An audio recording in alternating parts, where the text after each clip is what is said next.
আসসালামু আলাইকুম। আমরা পড়ছিলাম কোষ রসায়ন। তো কার্বোহাইড্রেট অংশ অলরেডি আমরা শেষ করে এসেছি, এখন আমাদের প্রোটিন অংশ। সো প্রোটিন অংশের শুরুতে আমাদের একটা ছোট আলোচনা আছে, সেটা হচ্ছে অ্যামিনো অ্যাসিড নিয়ে। তো আমরা সেটাও আজকে কভার করার চেষ্টা করব। সো চলো শুরু করা যাক। আজকে আমরা অ্যামিনো অ্যাসিড এবং প্রোটিন নিয়ে আলোচনা করব। আশা করি তোমরা বিগত ক্লাসগুলো খুব ভালো করে করেছো এবং ইনশাল্লাহ এখন আমরা আরেকটু মনোযোগ সহকারে আমাদের ক্লাসগুলো করে ফেলি, ঠিক আছে? সো চলো শুরু করি। আমরা জানি যে অ্যামিনো অ্যাসিডের সাথে কেন আলোচনা প্রোটিনের সাথে রিলেটেড, কারণ একটা প্রোটিনের বিল্ডিং ব্লক হচ্ছে অ্যামিনো অ্যাসিড, ঠিক আছে? সো একটা প্রোটিনের বিল্ডিং ব্লক হচ্ছে অ্যামিনো অ্যাসিড। কেন কথাটা বললাম? কারণ আমরা যদি একটা প্রোটিনকে ভাঙি তাহলে এইটার যে সরলতম একক পাওয়া যাবে সেটা হচ্ছে আমাদের অ্যামিনো অ্যাসিড। ঠিক যেমনই আমরা একটা কার্বোহাইড্রেটকে ভাঙলে এটা সরলতম একক পেয়েছিলাম একটা মনোস্যাকারাইড, মনে করে দেখো। তাহলে কার্বোহাইড্রেটের সরলতম একক যদি হয় মনোস্যাকারাইড, ঠিক তেমন একটা প্রোটিনকে ভাঙার পরে একদম সরলতম যে এককটা পাবো সেটা হবে একটা অ্যামিনো অ্যাসিড। সো এই জন্য আজকে আমাদের মূল কথাবার্তা। সো আমরা শুরুতে একটা প্রাইমারি কনসেপ্ট আমাদের ক্লিয়ার রাখবো, সেটা হচ্ছে অ্যামিনো অ্যাসিডটা কি ভাইয়া? কিচ্ছু না, এটা হচ্ছে বেসিক্যালি আমাদের এইটা হচ্ছে বিল্ডিং ব্লক অফ প্রোটিন। এটা দিয়ে আসলে প্রোটিনটা তৈরি হয়। অসংখ্য অ্যামিনো অ্যাসিড একসাথে মিলে আমাদের প্রোটিনটা তৈরি করে। এই জন্য এইভাবে বলা হয় প্রোটিনের সংজ্ঞাটা অনেক সময় যে protein is nothing but A polymer of amino acid. অর্থাৎ অ্যামিনো অ্যাসিড একটা একটার সাথে জোড়া লেগে লেগে যে পলিমার তৈরি করে সেই পলিমারটা হচ্ছে প্রোটিন, পলিমারটা হচ্ছে প্রোটিন এবং মনোমারটা হচ্ছে এখানে amino acid. So amino acid জিনিসটা কি এবং সেটা আমরা এখন বিশ্লেষণ করা শুরু করি। তো অ্যামিনো অ্যাসিড থেকে কীভাবে প্রোটিন তৈরি হবে সেই ধাপ আমরা আস্তে আস্তে পরবর্তীতে দেখব। অ্যামিনো অ্যাসিড শব্দটাকে ভাঙলে আমরা দুটো কথা পাই, একটা হচ্ছে অ্যাসিড এবং একটা হচ্ছে অ্যামিনো। খেয়াল করলে বুঝবা যে অ্যাসিড মানে এটা একটা জৈব অ্যাসিডকে নির্দেশ করতেছে। অ্যাসিড মানে যে কোনো একটা জৈব অ্যাসিডকে নির্দেশ করতেছে। এবং আমরা একটা কথা খুব ভালো করে জানার কথা, যদি আমাদের অর্গানিক কেমিস্ট্রির নলেজ ভালো থাকে, সেটা হচ্ছে জৈব অ্যাসিড মাত্রই তার মধ্যে COOH অর্থাৎ কার্বক্সিল মূলক প্রেজেন্ট থাকবে। COOH অথবা কার্বক্সিল মূলক গ্রুপটা উপস্থিত থাকবে কোনো সন্দেহ ছাড়া, ঠিক আছে? কার্বক্সিল গ্রুপ অথবা COOH অথবা কার্বক্সিলিক অ্যাসিড গ্রুপ উপস্থিত থাকবে। আর অ্যামিনো শব্দটা আসছে হচ্ছে অ্যামিন গ্রুপ থেকে, অর্থাৎ NH2 গ্রুপ অথবা অ্যামিন গ্রুপ থেকে। তাহলে অ্যামিনো অ্যাসিড হচ্ছে এমন একটা অ্যাসিড যেই জৈব অ্যাসিডের মধ্যে একটা COOH তো থাকবেই, তার পাশাপাশি একটা অ্যামিনমূলক থাকা লাগবে। এই দুইটা জিনিস যদি একটা জৈব অ্যাসিডের মধ্যে বিদ্যমান থাকে তাহলে সেই জৈব অ্যাসিডটার নাম হয়ে যাবে অ্যামিনো অ্যাসিড। দেখো এটাই বলছে যে প্রতিটা অ্যামিনো অ্যাসিডের মধ্যে কমপক্ষে একটা অ্যামিন গ্রুপ এবং একটা কার্বক্সিল গ্রুপ থাকা লাগবেই, মাস্ট। আর সংজ্ঞাটা বলছে এভাবে যে কোনো একটা জৈব অ্যাসিডে এক বা একাধিক হাইড্রোজেন পরমাণু যদি অ্যামিন গ্রুপ দ্বারা প্রতিস্থাপিত হয়ে জৈব অ্যাসিড উৎপন্ন করে তাকে আমরা বলবো অ্যামিনো অ্যাসিড। ঘুরে ফিরে কথাবার্তা একই, ঠিক আছে? তাহলে সংজ্ঞা আমরা ক্লিয়ার আশা করি। ওকে, কোনো একটা জৈব অ্যাসিডের এক বা একাধিক হাইড্রোজেন যদি অ্যামিন গ্রুপ দ্বারা প্রতিস্থাপিত হয়ে এখানে অ্যামিনটা ঢুকে যায়, তবে যে জৈব অ্যাসিডটা তৈরি হয় সেটা হচ্ছে আমাদের অ্যামিনো অ্যাসিড। তাহলে অ্যামিনো অ্যাসিডের ফরম্যাটটা দেখতে কীরকম হয় আমরা দেখতে পাচ্ছি অলরেডি। আমরা এখানে একটু সুন্দর করে আমাদের মতো করে একটু আঁকি। সো একটা কার্বন থাকবে এবং কার্বনের 4 হাতে অবশ্যই 2 হাতে দুটো জিনিস ফিক্স থাকবেই। একটা COOH থাকাটা হচ্ছে বাধ্যতামূলক, আর এদিকে একটা NH2, বা আরেকটু ভালো বলে বললে NH2 না বলে H2N লেখাটা উচিত, কারণ অ্যাকচুয়ালি নাইট্রোজেনের সাথে বন্ধনটা। সো H2N বা NH2 যেটাই বলি না কেন একই কথা, NH2 বা H2N। আর হচ্ছে উপরে একটা হাইড্রোজেন থাকবে, কিন্তু নিচে হচ্ছে কি থাকবে সেখানে হচ্ছে মূল ঝামেলাটা। নিচে একটা হাইড্রোজেন থেকে যেতে পারে অথবা এখানে আসতে পারে একটা R গ্রুপ। R গ্রুপ মানে কি? Alkyl group. আমরা জানি R গ্রুপ মানে একটা অ্যালকাইল গ্রুপ। অর্থাৎ তাহলে এই জায়গাটা আসলে ফিক্সড না, তাহলে আমরা বুঝতে পারি যে একটা অ্যামিনো অ্যাসিডের মোটামুটি 3টা প্রান্ত ফিক্স থাকে, যে একটা তো অবশ্যই কার্বক্সিল গ্রুপ থাকা লাগবে কারণ তাইলে অ্যাসিডই হবে না, আবার একটা অ্যামিন গ্রুপ থাকা লাগবে নাহলে তো অ্যামিনো অ্যাসিডই হবে না, আর একটা হাইড্রোজেন থাকবেই সেখানে, ন্যূনতম থাকবেই। এটা আমরা সংজ্ঞাতে উজ্জ্বল রাখি। তাহলে যে জিনিসটা ফিক্সড না সেটা হচ্ছে নিচের, এটা হাইড্রোজেন থাকতে পারে অথবা এই হাইড্রোজেনটাও বললাম না এক বা একাধিক হাইড্রোজেন প্রতিস্থাপিত হয়ে। সো আরেকটা হাইড্রোজেন নাও থাকতে পারে, সেখানে একটা অ্যালকাইল গ্রুপ ঢুকে যেতে পারে। ক্লিয়ার? এখন আসি এই অ্যালকাইল গ্রুপটা কি হবে সেটার উপর ডিপেন্ড করে আমাদের অ্যামিনো অ্যাসিডগুলো ভিন্নতর হয়।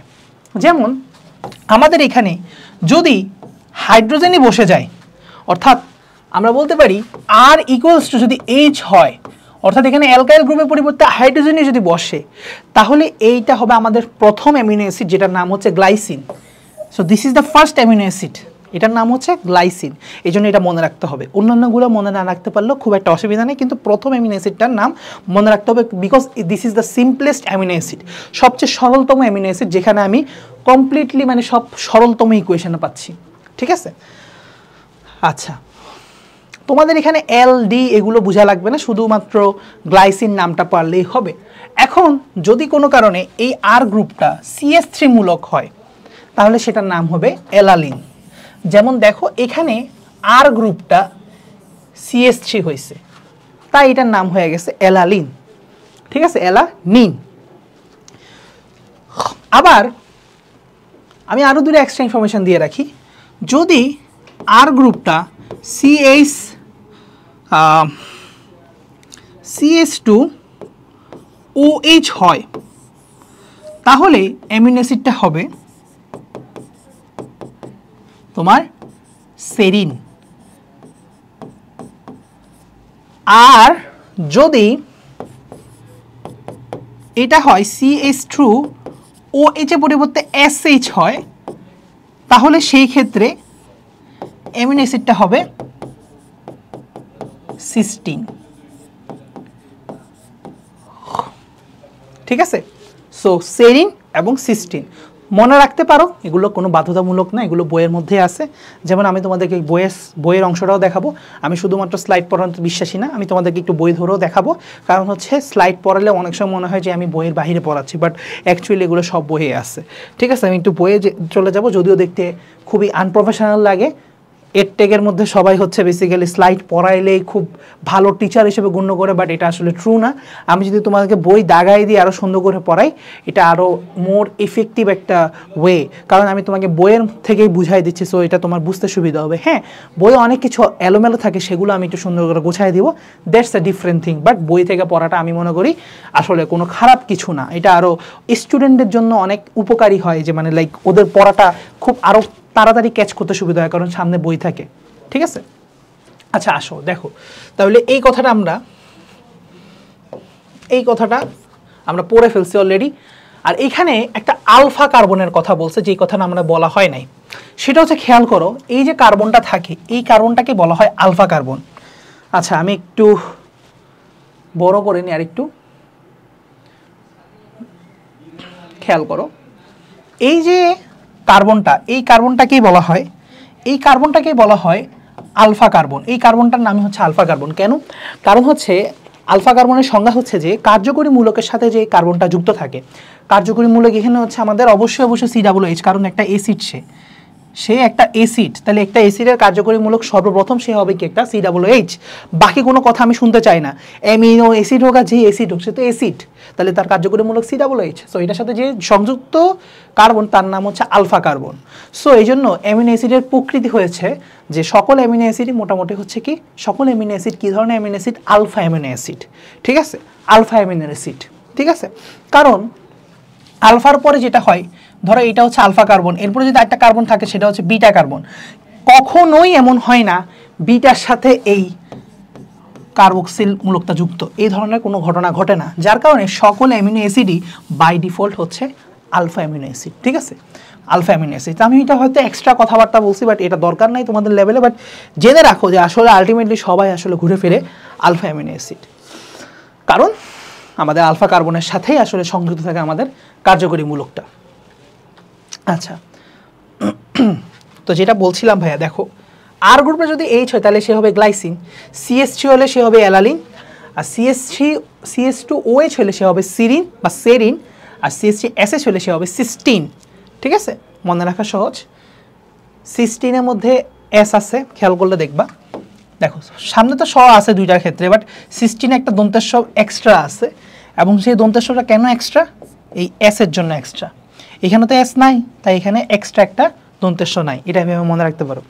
আচ্ছা যাই হোক, সো CH3OH সেরিন এবং CH2SH হচ্ছে CH2OSH হচ্ছে সিস্টিন। যাই হোক, এটা মনে রাখাটা খুব গুরুত্বপূর্ণ এমন না, এই দুইটা মনে রাখতে পারলে মোর দেন এনাফ, বাট এই দুইটা আরেকটু মনে রাখতে পারলে ভালো, ঠিক আছে, মনে রাখতে পারলে ভালো। সো যেহেতু ভালো আমি পড়ায় যাব। দেখো, মানব দেহের প্রায় সব অ্যামিনো অ্যাসিড হচ্ছে আলফা অ্যামিনো অ্যাসিড। এই কথাটা খুবই গুরুত্বপূর্ণ, আমি খেয়াল করি না, বাট এই কথাটা বইয়ের মধ্যেই লেখা আছে যে আমরা মানব দেহে যত অ্যামিনো অ্যাসিড পাবো 99.99% হচ্ছে আসলে বলা যায় alpha amino acid. There is মানে বলা যায় কি rarely any type of beta gamma amino acid. Gamma আছে বাট খুবই রেয়ার, যেগুলো থাকে গামা থাকে, বাট বিটার কথা আমি নিজেও আজ পর্যন্ত শুনি নাই। গামার কথা শুনছি, বাট বিটার কথা ভাইয়া নিজ পর্যন্ত শুনি নাই, আমি নিজে আজ পর্যন্ত শুনি নাই, ঠিক আছে। সো আসো, থাকতে পারে কিন্তু তোমাদের লেভেলে তো নাই, আমার লেভেলে পর্যন্ত আমি শুনি না, তার মানে হচ্ছে বুঝতে পারতেছো এটা তোমাদের জন্য কোনোভাবেও জানার কোনো কি দরকার নাই, গুগল সার্চ করে অনেক কিছুই পাওয়া যাবে। আচ্ছা, একটা অ্যামাইনো গ্রুপ, আচ্ছা ঠিক আছে, ওকে, এই কথাটা খুবই গুরুত্বপূর্ণ, সেটা হচ্ছে অ্যাসিড এবং ক্ষার বিশিষ্ট অ্যামিনো অ্যাসিডের মূলককে জুইটার আয়ন বলা হয়। কি বলা হয়? জুইটার আয়ন। খেয়াল করলে দেখবা এটা এমন একটা অ্যাসিড যে অ্যাসিডের মধ্যে একই সাথে ক্ষারীয় মূলক আছে, একই সাথে অ্যাসিড মূলক আছে। কেন? কারণ খেয়াল করো COOH এর মধ্যে COOHটা হচ্ছে আমাদের অ্যাসিড মূলক, আর NH2 যে কোনো জায়গায় আমরা জানি NH2 থেকে আমাদের NH3 হয়, এমনই একটা ভালো পরিমাণ ক্ষার। তাইলে ক্ষার এবং অ্যাসিড দুইটা যেহেতু একসাথে আছে, এইটা অ্যাকচুয়ালি একটা জুইটার আয়ন, হাইব্রিড আয়ন, ঠিক আছে। একই সাথে অ্যাসিড মূলক এবং একই সাথে ক্ষারীয় মূলক থাকার কারণে আমাদের এই অ্যামিনো অ্যাসিডগুলোকে জুইটার আয়ন ডাকা হয়।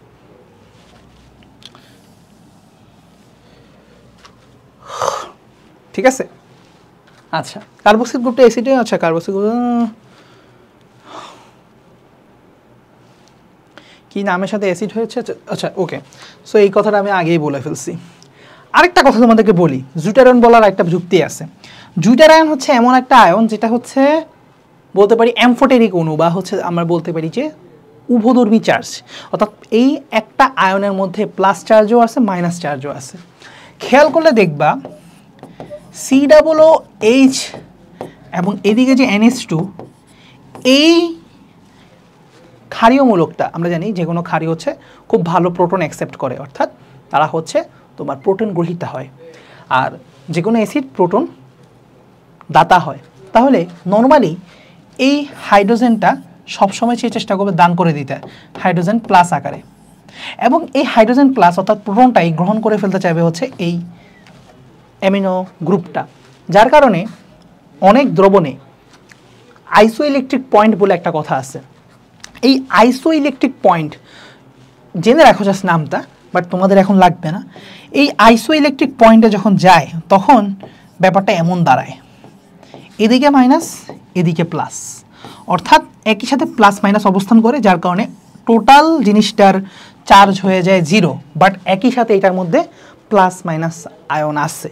So this is a জুইটার ion, but এটার টোটাল চার্জ এখনো পর্যন্ত 0। এইটা ক্ষারীয় দ্রবণে যাবে নাকি অ্যাসিডীয় দ্রবণে যাবে, এটার উপর ডিপেন্ড করে হচ্ছে আইসোইলেকট্রিক পয়েন্ট চেঞ্জ হয়। আইসোইলেকট্রিক পয়েন্ট হচ্ছে এমন একটা পিএস যেই পিএসে জুইটার আয়ন হিসেবে এক্সিস্ট করে, অর্থাৎ সে কোনো 0 চার্জ প্রদর্শন করতেছে, প্লাস মাইনাস দুইটা একসাথে এক্সিস্ট করবে। আইসোইলেকট্রিক পয়েন্ট বা আইসোইলেকট্রিক পিএস থেকে যদি আমি আরও একটু ক্ষারীয় পিএসে যাই, তখন হঠাৎ করে অ্যামিনো অ্যাসিডটা ক্ষারীয় আচরণ করা শুরু করে, অর্থাৎ অ্যাসিডীয় দ্রবণে আরও অ্যাসিডীয় দ্রবণে সে ক্ষারের মতো আচরণ করা শুরু করে। অর্থাৎ সে ক্ষারীয় আচরণ শুরু করলে কি ক্ষারের ধর্ম অনুসারে প্রোটনটা গ্রহণ করতে যাবে। সো তখন ব্যাপারটা হচ্ছে কি ক্ষারীয়, তখন সে অ্যাকসেপ্ট মানে সে ডোনেট করে না, বাট এ পজিটিভ হয়ে বসে থাকে। সো অ্যাসিডীয় দ্রবণে সে পজিটিভ হয়ে বসে থাকে, ব্যাপারটা হয় এমন। তো তখন শুধুমাত্র এটা পজিটিভিটি দেখায় অ্যামিনো অ্যাসিডটা। আবার যখন একটু ক্ষারীয় দ্রবণে নিয়ে যাও, মানে আইসোইলেকট্রিক পয়েন্ট থেকে আর একটু ক্ষারীয় পিএইচে নিয়ে যাও, তখন এটা আবার নেগেটিভ চার্জ প্রদর্শন করা শুরু করে। সো প্লাস মাইনাস এটা যেটাই হোক না কেন, মেইন কথা হচ্ছে এটাই যে আইসোইলেকট্রিক পিএইচে এটা মোটামুটি হচ্ছে যে চার্জটা 0 থাকে, বাট এটা থেকে উপর বা নিচে নিলে এটা আসলে তার একটা নির্দিষ্ট পোলারিটি দেখানো শুরু করে, হয় প্লাস পোলারিটি নাইলে নেগেটিভ পোলারিটি, একটা পোলারিটি দেখানো শুরু করে। তো এটা থেকে প্রমাণিত হয় যে এটার মধ্যে দুইটা আয়নই আসলে এক্সিস্ট করে। তো এটা আসলে আইসোইলেকট্রিক পয়েন্ট থেকে যখন নিচে বা উপরে নামাও তখনই আসলে জিনিসটা টের পাওয়া যায়। তো যাই হোক, সো জুইটার আয়ন কথাটা আসার জন্য আমি আসলে এতগুলো কথা বলছি, তোমাদের এত কিছু না বুঝলেও হবে, তোমাকে মাথায় রাখতে হবে জুইটার আয়ন বলা হয় কারণ হচ্ছে অ্যামিনো অ্যাসিডকে কেন জুইটার আয়ন বলা হয়, কারণ হচ্ছে এটার মধ্যে একই সাথে অ্যাসিডীয় গ্রুপ এবং ক্ষারীয় গ্রুপ আছে এই কারণে। আচ্ছা, এখন অ্যামিনো অ্যাসিডের বৈশিষ্ট্যগুলো লাগবে না, কিন্তু অ্যামিনো অ্যাসিডের শ্রেণীবিভাগ লাগবে, অ্যামিনো অ্যাসিডের শ্রেণীবিভাগ লাগবে। সো আমরা স্লাইডের মধ্যেও শ্রেণীবিভাগ আছে, বাট আমরা হচ্ছে এখান থেকে সুন্দরভাবে শ্রেণীবিভাগটাকে একবার দেখে নিই। দেখো ভাইয়া, অ্যামিনো অ্যাসিড, এই অ্যামিনো অ্যাসিড আসলে আমাদের পুরা প্রাণীদেহ মানবদেহ মিলাই কমপ্লিটলি টোটাল আছে হচ্ছে 28টার মতো। টোটাল কয়টা আছে ভাইয়া? 28টার মতো। সো এই 28টার মতো অ্যামিনো অ্যাসিডকে 3টা ভাগে ভাগ করা সম্ভব, যদিও এই ক্লাসিফিকেশনটা অতটা গুরুত্বপূর্ণ না। আমি একটু লিখে দিই, এই ক্লাসিফিকেশনটা নট সো ইম্পর্টেন্ট। আমি দাগাই দিছি তোমাদের জন্য, ঠিক আছে, বাট এটা নট সো ইম্পর্টেন্ট, কারণ এটা তোমার কলেজের ছোট ছোট পরীক্ষায় আসতে পারে, বাট এটা আলটিমেটলি খুব গুরুত্বপূর্ণ ক্লাসিফিকেশন না, ঠিক আছে। এটা আলটিমেটলি একেবারে খুব গুরুত্বপূর্ণ ক্লাসিফিকেশন না, কম গুরুত্বপূর্ণ, তাও আমি পড়াই দিই আগে। সো এলিফেটিক, অ্যারোমেটিক এবং হেটারোসাইক্লিক 3টা ভাগে ভাগ করছে। এটা বেসিক্যালি অর্গানিক কেমিস্ট্রি অনুযায়ী ভাগ করছে। একটা হচ্ছে অ্যারোমেটিক, একটা হচ্ছে অ্যালিফেটিক। অ্যালিফেটিক যোগ্য তো বুঝো, যেটা হচ্ছে জাস্ট নর্মাল শিখল, মাতৃশিখল বজায় রাখবে। আর অ্যারোমেটিক মানে তো বুঝো একটা বলয় থাকবে, বেনজিন বলয় টলয় থাকবে। আর হেটারোসাইক্লিক মানেও বুঝার কথা, এটা একটা চাক্রিক যৌগ, যে চাক্রিক যৌগটার মধ্যে কার্বন ছাড়াও সালফার, নাইট্রোজেন ইত্যাদি অন্য মৌল ঢুকে গেছে, যার কারণে এটা হেটারোসাইক্লিক, ঠিক আছে। আচ্ছা, যাই হোক, আমাদের অর্গানিক কেমিস্ট্রি এখানে না বুঝলেও হবে। মেইন কথা হচ্ছে 3টা ভাগ করছে, অ্যালিফেটিক, অ্যারোমেটিক এবং হেটারোসাইক্লিক, এই 3টা মুখস্থ করতে হবে। এখন আসো যে 3টার উদাহরণ পরীক্ষায় আসতে পারে, এমসিকিউতে আসতে পারে হাইয়েস্ট। এগুলো কোনোদিনও তোমার সৃজনশীলের জন্য লাগবে না, এগুলো হাইয়েস্ট আমরা পড়বো হচ্ছে এমসিকিউর জন্য। এগুলো হাইয়েস্ট পড়বো আমরা কিসের জন্য? এমসিকিউর জন্য। তাহলে দেখো, অ্যালিফেটিক অ্যামিনো অ্যাসিড কোনগুলো? Glycine, alanine, valine. কীভাবে মনে রাখতে পারো? আমি একটা ভাবে মনে রাখি, সেটা তোমাদেরকে বলি যে এলিফেটিক তাইলে অবশ্য অ্যালানিন থাকবে, কোনো সন্দেহ নাই। এলিফেটিক তাই অ্যালানিন থাকবে, এলিফেটিক তাই অ্যালানিন থাকবে। সো এলো গেল ভালো, ঠিক আছে। সো আসলো চলে গেল ভালো, আমার কি, কার কি আসা যায়। সো আমি এটাই বলে বুঝাইলাম যে এলো গেল ভালো। ব্যাপারটা এমন যে তোমার জীবনে যদি, ঠিক আছে, লাইফ পার্টনার বা হচ্ছে যে গার্লফ্রেন্ড বয়ফ্রেন্ড, এখন তো একটা যুগ আসছে তাই না, গার্লফ্রেন্ড বয়ফ্রেন্ড। এখন অনেক ছেলেই বলে যে মা দোস্ত আমার তো ব্রেকআপ হয়ে গেছে, আমি তো খুব কষ্টে আছি মামা। তো এখন তোমার যে পাশের বন্ধুটা তোমাকে কি পরামর্শ দেয়? মামা গার্লফ্রেন্ড একটা গেছে তো আরেকটা আসবে, সো একটা গেছে মানে ভালো, আরেকটা আসবে। সো এখান থেকে তুমি বলতে পারো যে এলো চলেও গেল ভালো, সমস্যা না, আরেকটা আসবে। সো এলো গেল ভালো, বুঝছো? আচ্ছা, তাহলে অ্যালানিন, গ্লাইসিন এবং ভ্যালিন। অ্যারোমেটিক যৌগ নাম শুনলেই বোঝা যায়, ফিনাইল অ্যালানিন। অ্যালানিনের সাথে জাস্ট ফিনাইল অ্যাড হয়েছে, অর্থাৎ অ্যালানিন যেটা ছিল সেটা ঠিকই আছে। ফিনাইল মানে তো বুঝোই, ফিনাইল মানে হচ্ছে যে কোনো একটা বেনজিন বলন অ্যাড হইলে আমরা সেটাকে ফিন নামে নামকরণ করি। যেমন খেয়াল করো, যেমন আমরা আমরা যে কোনো অ্যালকোহল যদি যুক্ত করি ফেনল বলি না, ফিন প্লাস অল ফেনল হয়ে গেছে। আবার ধরো এখানে যে অ্যালানিনের সংকেতটা কীরকম ছিল? অ্যালানিনের সংকেতটা ছিল সবচেয়ে সিম্পলেস্ট। তাহলে যদি কোনো একটা হাইড্রোজেন এখানে আর মূলকের পরিবর্তে অ্যারাইল মূলক এসে যায়, অর্থাৎ একটা বেনজিন বলক এসে যুক্ত হয়ে যায়, তাহলে এটা ফিনাইল অ্যালানিন হয়ে গেল। তাহলে ফিনাইল নামটা দিয়ে বুঝতে পারতেছি এটা অ্যারোমেটিক। আর টাইরোসিন, সো জাস্ট তুমি মনে রাখতে পারো এটা হচ্ছে ফিটা, ফিনাইল অ্যালানিন এবং টা দিয়ে টাইরোসিন। ফিটা লিখছি, বাট তুমি পড়ো হচ্ছে ফিটা, টাইরোসিন, শেষ। আর হেটারোসাইক্লিক তুমি যদি নাও মুখস্থ করো, তাহলে এই দুটো তো পড়ে ফেলছো, মুখস্থ করছো, তাহলে বাকি যেগুলো থাকবে ট্রিপ্টোফান হোক, ফ্লোরিন হোক, হিস্টিডিন হোক, তোমার দেখার বিষয় না, তুমি দাগাই দিবে এগুলো হচ্ছে হেটারোসাইক্লিক। এত উদাহরণ ভাবে মুখস্থ করতে পারবো না, মাথার তার তুর আমরা ছিটতে পারবো না। এমসিকিউর জন্য একটু পড়ছি, মোর দেন এনাফ। আসসালামু আলাইকুম, টাটা, আর লাগবে না। আচ্ছা, কই মুছবো। এরপরে আরেকটা ক্লাসিফিকেশন করছে এরা, এটা লাগে না তাও একটু বলি হালকা করে, জাস্ট পড়বা যে মানে পোলার অ্যামিনো অ্যাসিড এবং নন পোলার অ্যামিনো অ্যাসিডে ভাগ করছে তোমার, হ্যাঁ, পোলার এবং নন পোলারে। তো নন পোলার রাখছে হচ্ছে 10টা, পোলার আনচার্জ রাখছে হচ্ছে 5টা, পোলার নেগেটিভ চার্জ আছে 2টা, পোলার পজিটিভ চার্জ আছে হচ্ছে 3টা। ঠিক আছে, পজিটিভ রাখছে 3টা, নেগেটিভ রাখছে 2টা, তাহলে টোটাল 5টা। আবার পোলার আনচার্জ হচ্ছে 5টা, তাহলে পোলার চার্জ হচ্ছে 5টা, পোলার আনচার্জ হচ্ছে 5টা, আর নন পোলার দিচ্ছে হচ্ছে 10টা। তো এখানে টোটাল কয়টা হইতেছে? 5 5 10 20, তাহলে টোটাল এখানে 20টা অ্যামিনো অ্যাসিড নিয়ে কথা হচ্ছে। তো 20টা অ্যামিনো অ্যাসিড নিয়ে কেন কথা হচ্ছে আসলে কথা বলি তোমাদেরকে, এখন একটা স্পয়লার দিয়ে দিই। 28টা অ্যামিনো অ্যাসিড টোটাল থাকলেও প্রোটিন গঠন করে এমন অ্যামিনো অ্যাসিডের সংখ্যা হচ্ছে আসলে 20টা, এর বেশি কিন্তু না। 20টা হচ্ছে প্রোটিন অ্যামিনো অ্যাসিড, আর যেগুলো প্রোটিন তৈরি করে না সেগুলোকে বলা হয় নন প্রোটিন অ্যামিনো অ্যাসিড। সেই ক্লাসিফিকেশনটাই অত্যন্ত গুরুত্বপূর্ণ। সো এই জন্য আমরা 20টা অ্যামিনো অ্যাসিড নিয়ে কনসার্ন থাকি। তার মধ্যে 10টা হচ্ছে অপোলার এবং 10টা হচ্ছে পোলার। পোলারের মধ্যেও কথা আছে, যারা আইসোইলেকট্রিক পয়েন্ট মেনটেন করে আনচার্জ অবস্থা থাকে তারা হচ্ছে তাদেরকে আবার 5টা রাখছে, আবার যারা চার্জ অবস্থা থাকে তাদেরকে 5টা রাখছে। তার মধ্যে 3 + 2 ভাগ করছে, 3টা হচ্ছে পজিটিভ, 2টা হচ্ছে নেগেটিভ। এভাবে করে পড়বা, তাইলে মনে থাকবে আমার মনে হয়। হ্যাঁ, সো এই হলো মোটামুটি ঘটনা। তোমার এখানে আর দরকার নাই মুখস্থ করা কোনটা পোলার নন পোলার। তুমি হাইয়েস্ট নন পোলারটা পড়তে পারো, অ্যালানিন আর ভেলিন, আর এগুলার দেখার মতো এনার্জি মনে হয় না তোমাদের থাকার কথা। গ্লুটামিক অ্যাসিড, অ্যাসপার্টিক অ্যাসিড এগুলো নেগেটিভ চার্জ আমি জানি, আমার এমনি জানা আছে।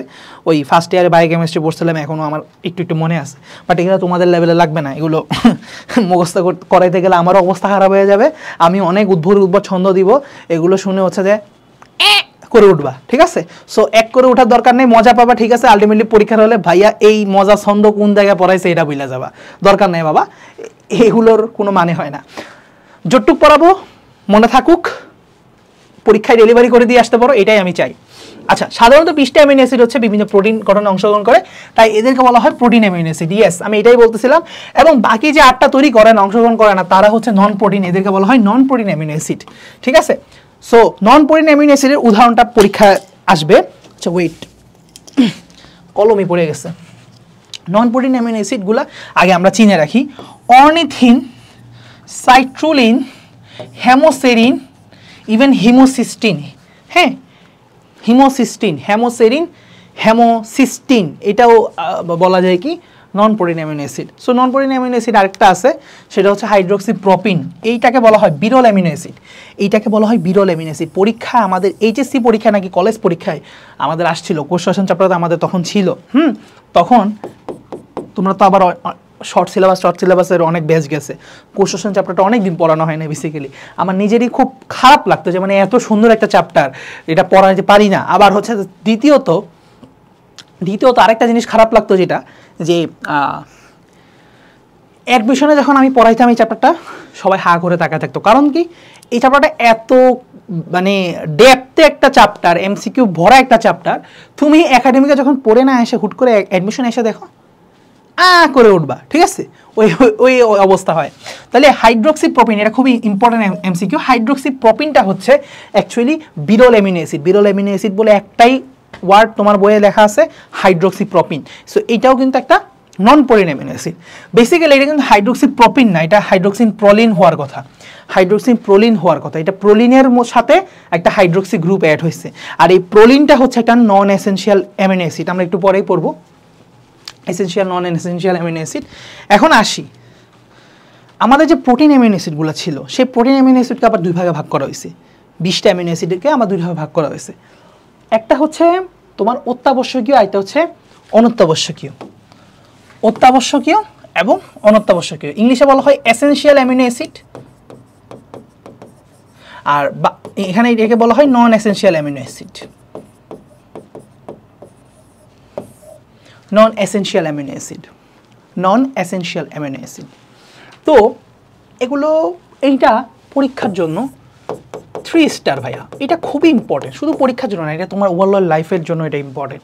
তো এটা খুবই গুরুত্বপূর্ণ, যে কোনো সময় যে কোনো জায়গায় তোমাকে জিজ্ঞেস করতে পারে যে খাদ্যের অত্যাবশ্যকীয় অ্যামিনো অ্যাসিড কয়টা এবং সেগুলো কি কি। অত্যাবশ্যকীয় অ্যামিনো অ্যাসিড হচ্ছে নর্মালি 8টা। অত্যাবশ্যকীয় অ্যামিনো অ্যাসিড হচ্ছে 8টা। তাহলে 20টা আমি বলছি, তাহলে 12টা হবে নন এসেনশিয়াল। কথা ঠিক তবে ঠিক, কিন্তু এখানে একটা ঘাপলা আছে। ঘাপলাটা হচ্ছে শিশুদের জন্য 2টা অ্যামিনো অ্যাসিড এক্সট্রা তাদের প্রয়োজন হয়, যার কারণে 8 অথবা উত্তর হচ্ছে 10। কখন 8 দাগাবা কখন 10 দাগাবা ডিপেন্ড করতেছে যে প্রাপ্তবয়স্ক বললে উত্তর হচ্ছে 8, অথবা কিছু না বললে নর্মালি উত্তর দিবে হচ্ছে 8টা, এসেনশিয়াল অ্যামিনো অ্যাসিড বা অত্যাবশ্যকীয় অ্যামিনো অ্যাসিড। যদি শিশুদের জন্য উল্লেখ করে দেয়, এই যে শিশুদের জন্য উল্লেখ করে দেয়, তখন উত্তর বলতে হবে 2টা বাড়াইয়া ও অতিরিক্ত আর্জিনিন এবং হিস্টিডিনকে অ্যাড করে বলতে হবে ভাইয়া উত্তর হচ্ছে 10টা। তখন শিশুদের জন্য যদি বলে যে অনাত্যাবশ্যকীয় বা নন এসেনশিয়াল অ্যামিনো অ্যাসিড কয়টা, তখন সেটার উত্তর হচ্ছে 10টা, 2 কমায় 10টা। কিন্তু নর্মালি বললে, নর্মালি সবসময় বা প্রাপ্তবয়স্ক বললে উত্তর হবে 12টা নন এসেনশিয়ালের। উত্তর বুঝা গেছে? আশা করি বোঝা গেছে। তাহলে আমরা একটা সামারি করি ভাইয়া। আমাদের টোটাল অ্যামিনো অ্যাসিড ছিল 28টা, আমরা এখানে সামারি করব। আচ্ছা, সামারি করার আগে আমরা একটু এখানে দেখাই আসি যে তোমাদের যে পরীক্ষায় আসবে ভাইয়া এসেনশিয়াল অ্যামিনো অ্যাসিড আমরা কেমনে মনে রাখতে পারি।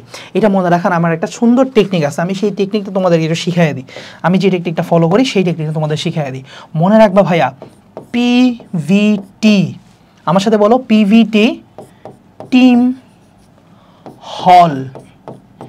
পিভিটি টিম হল, এটা যদি মিনিমাম 10 বার লেখো তোমার মুখস্থ হয়ে যাবে। পিভিটি টিম হল, পিভি ইকুয়ালস টু এনআরটি পড়ছি না, সো পিভিটি টিম হল। পিভিটি টিম হল কি বুঝাচ্ছি? পি দিয়ে হচ্ছে ফিনাইল অ্যালানিন, কই এই যে ফিনাইল অ্যালানিন। তারপরে ভি দিয়ে হচ্ছে ভ্যালিন থ্রিওনিন, কই ভ্যালিন থ্রিওনিন। তারপরে টি দিয়ে হচ্ছে ট্রিপ্টোফ্যান, কোথায় ট্রিপ্টোফ্যান, কোথায় এই যে ট্রিপ্টোফ্যান। তারপর আই দিয়ে হচ্ছে আইসোলিউসিন, কোথায় রে এই যে আইসোলিউসিন। এম দিয়ে মেথিওনিন, সবচেয়ে ফেভারিট মেথিওনিন। তোমরা ফার্স্ট চ্যাপ্টার পড়তে গিয়ে দেখছো মেথিওনিন AUG দ্বারা প্রকাশ করে, একদম শুরুতেই পড়তেছিলাম।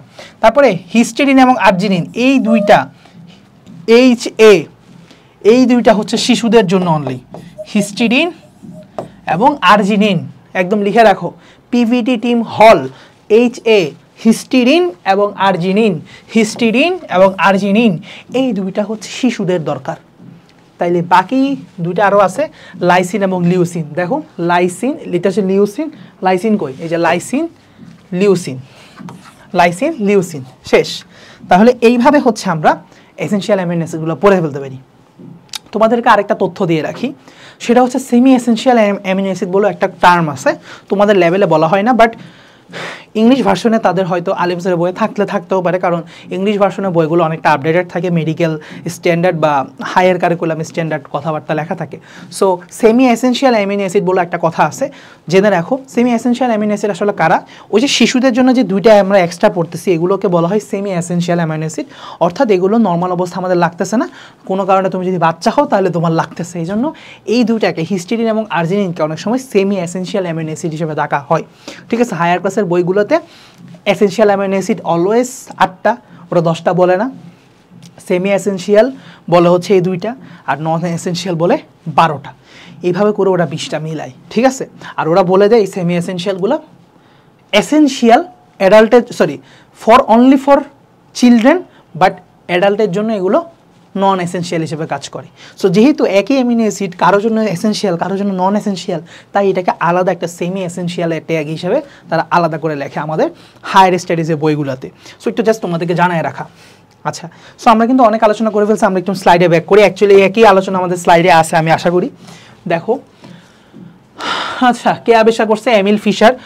এই বিজ্ঞানীর নামটা একটু জেনে রাখা দরকার আছে, এমিল ফিশার। ফিশারের নামটা একটু জানবা। আচ্ছা, অ্যামিনো অ্যাসিড আবিষ্কার করছে হচ্ছে এমিল ফিশার। ফিশার সাহেব অ্যামিনো অ্যাসিড আবিষ্কার করছে। তাহলে টোটাল হচ্ছে 28টা অ্যামিনো অ্যাসিডের সন্ধান পাওয়া গেছে, তার মধ্যে প্রোটিন গঠন করলে হচ্ছে অনলি 20টা। তাহলে প্রোটিন অ্যামিনো অ্যাসিড হচ্ছে 20টা, বাকি 8টা হচ্ছে নন প্রোটিন অ্যামিনো অ্যাসিড। আচ্ছা, অ্যামিনো অ্যাসিডের কিছু বৈশিষ্ট্য আমরা জেনে রাখবো। এটা অবশ্যই প্রোটিন তৈরি করে, দেহ গঠনে ভূমিকা রাখে, vitamin, enzyme, indole hormone, antibody এগুলো তৈরি করে। খুবই ইম্পর্টেন্ট, ভিটামিন তৈরি করে, এনজাইম তৈরি করে, হরমোন তৈরি করে, অ্যান্টিবডি তৈরি করে, প্রত্যেকটা স্টার পাওয়ার যোগ্য। ঠিক আছে, খুবই ইম্পর্টেন্ট, এগুলো হচ্ছে তৈরি করতেছে। এরপরে দেখো, নন প্রোটিন অ্যামাইনো অ্যাসিডের মধ্যে একটা অর্নিথিন পড়ছিলা, একটু মনে করলে আসবে। সো এই অর্নিথিন নন প্রোটিন অ্যামিনো অ্যাসিডটাও কিন্তু গুরুত্বপূর্ণ, কারণ এই অর্নিথিন প্রোটিনটা ইউরিয়া সংশ্লেষণ করে। তারপরে যে কোনো প্রোটিন দেহের রোগ প্রতিরোধ ক্ষমতা বাড়ায়, বিশেষ করে অ্যান্টিবডি আমাদের দেহের রোগ প্রতিরোধের সাথে সম্পর্কিত। পিএস নিয়ন্ত্রণ করা, তারপর হচ্ছে স্তনগ্রন্থিত দুগ্ধ প্রোটিন ক্যাসিনোজেন সংশ্লেষণ করা। আচ্ছা, মেলানিন রঞ্জক সৃষ্টি করা, খুবই ইম্পর্টেন্ট। মেলানিন রঞ্জক সৃষ্টিতে অ্যামিনো অ্যাসিডের একটা ভূমিকা আছে। আচ্ছা, কারণ মেলানিন বেসিক্যালি এক ধরনের প্রোটিন, সো এই প্রোটিনটা তৈরি করতে আমার অবশ্যই অ্যামিনো অ্যাসিড লাগবে। আচ্ছা, দেহে বিদ্যমান প্রায় সব হচ্ছে আলফা অ্যামিনো অ্যাসিড। আমি ভাবি নাই বইয়ের মধ্যে এতবার বলবে, স্লাইডের মধ্যে লেখা ছিল, সো এই জন্য আলফা অ্যামিনো অ্যাসিড। ঠিক আছে, ভালো হয়েছে লেখা আছে, তোমরা একটা কনসেপ্ট ভালো করে জানলা। এই তো ভেরি গুড, আমি এইভাবেই ক্লাসিফিকেশনটা পড়াতে চাচ্ছিলাম, এটা আছে। সো এইটা হচ্ছে সবচেয়ে গুরুত্বপূর্ণ প্রোটিনের অ্যামিনো অ্যাসিডের ক্লাসিফিকেশন, যে প্রোটিন গঠনের ভিত্তিতে এবং যারা প্রোটিন গঠন করে না। তাহলে দেখো, একটা হচ্ছে প্রোটিন অ্যামিনো অ্যাসিড আর একটা হচ্ছে নন প্রোটিন অ্যামিনো অ্যাসিড। তাহলে প্রোটিন অ্যামিনো অ্যাসিড কয়টা ভাইয়া? টোটাল অ্যামিনো অ্যাসিড হচ্ছে ভাইয়া 28টা। টোটাল অ্যামিনো অ্যাসিড হচ্ছে 28টা, প্রোটিন অ্যামিনো অ্যাসিড হচ্ছে 20টা, বাকি 8টা হচ্ছে প্রোটিন গঠনে অংশগ্রহণ করে না। ঠিক আছে, তাহলে প্রোটিন গঠনে অংশগ্রহণ করে না, তাহলে এই 20টাকে আবার দুই ভাগে ভাগ করছে, একটা হচ্ছে এসেনশিয়াল, আবার হচ্ছে নন এসেনশিয়াল। আচ্ছা, তোমাদেরকে তো গল্পই বলি না যে এসেনশিয়াল এবং নন এসেনশিয়াল গল্পটা কি। দেখো, এসেনশিয়াল অ্যামিনো অ্যাসিড হচ্ছে এগুলো আমাদের বডিতে তৈরি হয় না, যার কারণে they are very much essential to take it with food. তাহলে এটা হচ্ছে এসেনশিয়াল, খাবারের সাথে বা ডায়েটের সাথে নেওয়াটা হচ্ছে এসেনশিয়াল, এই জন্য এদেরকে বলা হয় essential amino acid. But non এসেনশিয়ালগুলো আমাদের বডিতে তৈরি হয়, এই কারণে they are not essential to take it with diet or food. Clear? তাহলে এসেনশিয়াল বলতে বোঝাচ্ছে কি, they are essential for dietary intake, মানে খাওয়ার জন্য এসেনশিয়াল। ঠিক আছে, কারণ হচ্ছে আমার একটু বডিতে তৈরি হচ্ছে না। আচ্ছা, ক্লিয়ার? তাহলে 20টার মধ্যে আবার দুইটা ভাগ আছে, এসেনশিয়াল যেটা হচ্ছে 8টা নরমালি, আবার 10টা হইতে পারে শিশুদের জন্য। নন এসেনশিয়াল নরমালি হচ্ছে 12টা, শিশুদের জন্য বললে আবার 10টা। আচ্ছা, তো এখন আমি তোমাদেরকে একটা মজার ব্যাপার বলি।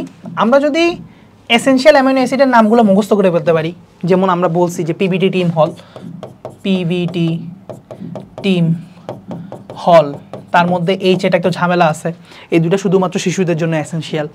তো নন এসেনশিয়ালগুলোর নাম কিন্তু আমার মুখস্থ করা লাগবে না যদি আমি নন প্রোটিনগুলোর নাম মুখস্থ করে ফেলি, কারণ নন প্রোটিনগুলোর নামটা আমাকে কিন্তু মুখস্থ করতেই হবে। কারণ আমি যদি নন প্রোটিনের নাম মুখস্থ না করি, আমাকে হুট করে একটা অ্যামিনো অ্যাসিডের যদি নাম বলে, নন প্রোটিন অ্যামিনো অ্যাসিড মুখস্থ না করলে হুট করে একটা অ্যামিনো অ্যাসিড ধরাই দিলে আমি বুঝবো না সেটা কি নন এসেনশিয়াল নাকি নন প্রোটিন অ্যামিনো অ্যাসিড, দুটো কিন্তু আলাদা জিনিস। তাহলে এটা আমাকে বুঝতে হলে অবশ্যই আমি 12টা মুখস্থ করার থেকে এখানে 4টা মুখস্থ করা বেটার, অবভিয়াসলি, তাই না? তাহলে এই জন্য আমি নন এসেনশিয়ালগুলোর দিকে তাকাবো না, দরকারও নাই। একবার জীবনে লাইফে দেখতে চাইলে দেখতে পারো, বাট দরকার নাই। আমি পড়বো হচ্ছে এইটা, যে অর্নিথিন, সাইট্রোলিন,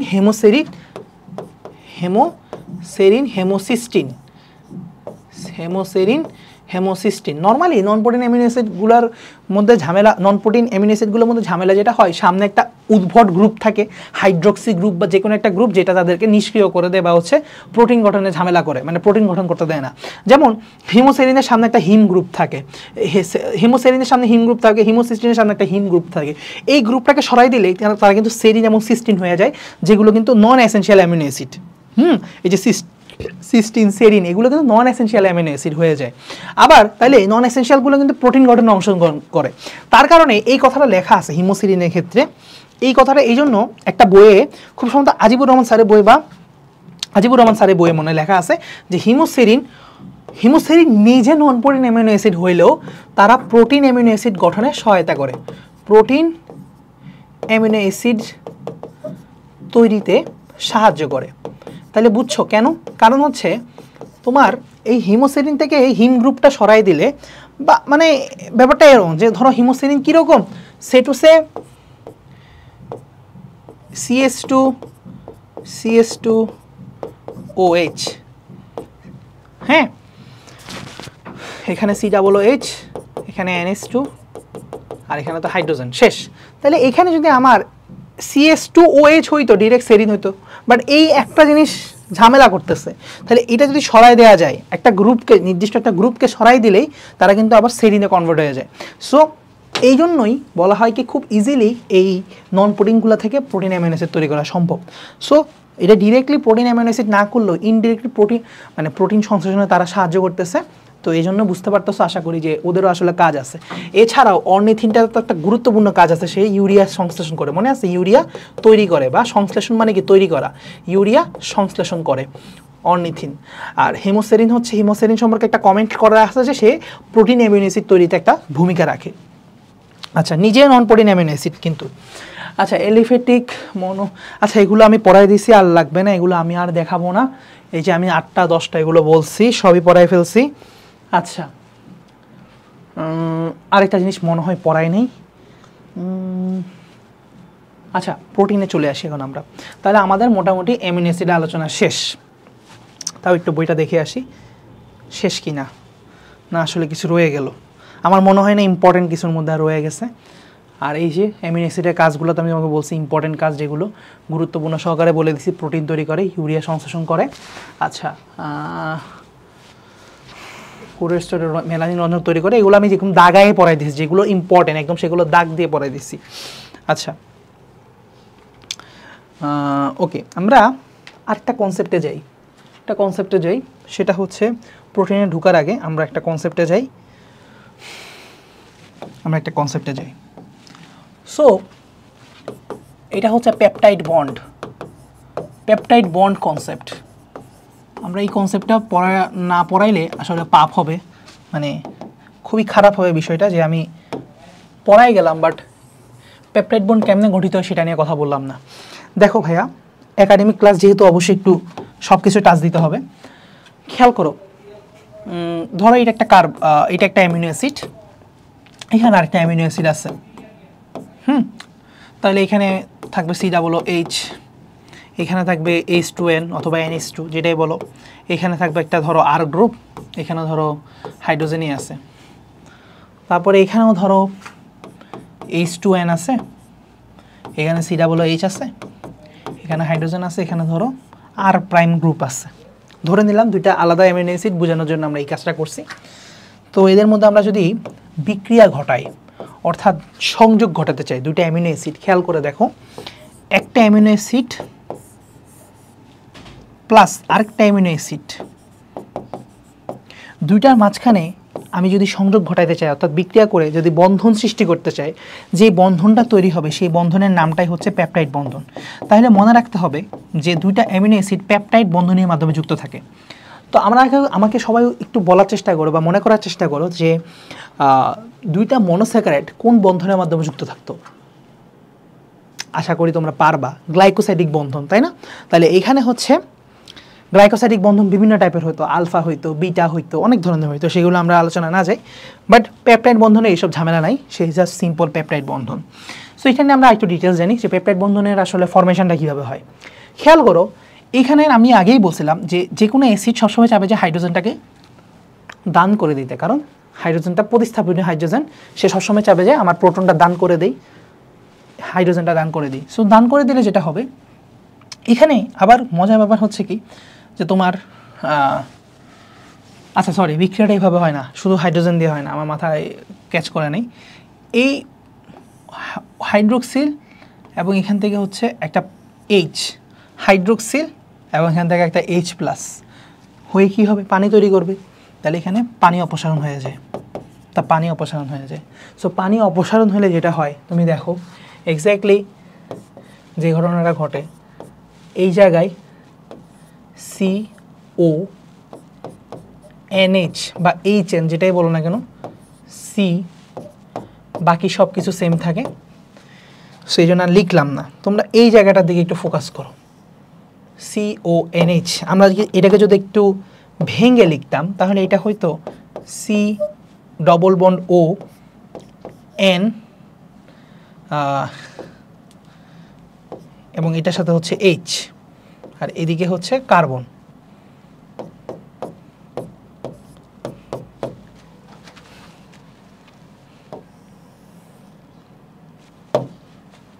ঠিক আছে, ভেঙে লিখলে হচ্ছে অনেকটা এরকম হইতো। আচ্ছা, এইচটা আমি নিচে দিছি, উপরে দিতেও পারো তোমরা, মানে it's up to you. So CONH, আমরা জানি কার্বনের সাথে নাইট্রোজেনের এই ধরনের বন্ধন, CONH টাইপের বন্ধন, এটা এক ধরনের অ্যামাইড বন্ধন, আমরা যদি একটু অর্গানিক কেমিস্ট্রি নলেজ ভালো থাকে। সো এই যে অ্যামাইড বন্ধনটা তৈরি হলো দুটো অ্যামিনো অ্যাসিডের মাঝখানে, এই স্পেশাল অ্যামাইড বন্ধনটাকেই বলা হবে পেপটাইড বন্ধন। তাহলে যদি বলা হয় নিচের কোনটি পেপটাইড বন্ধন, এরকম লিখলো CONH, CONN, COSN, অনেক কিছু লিখলো, তাহলে CONH হচ্ছে আমার মূলত পেপটাইড বন্ধন।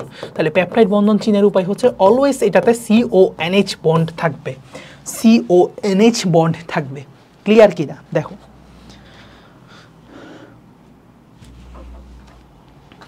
আমার মনে হয় এই জিনিসটা তোমাদের ক্লিয়ার আশা করি। আচ্ছা, এখন আমরা আরেকটু দেখতে যাই যে ধরো ডাইপেপটাইড কাকে বলবো।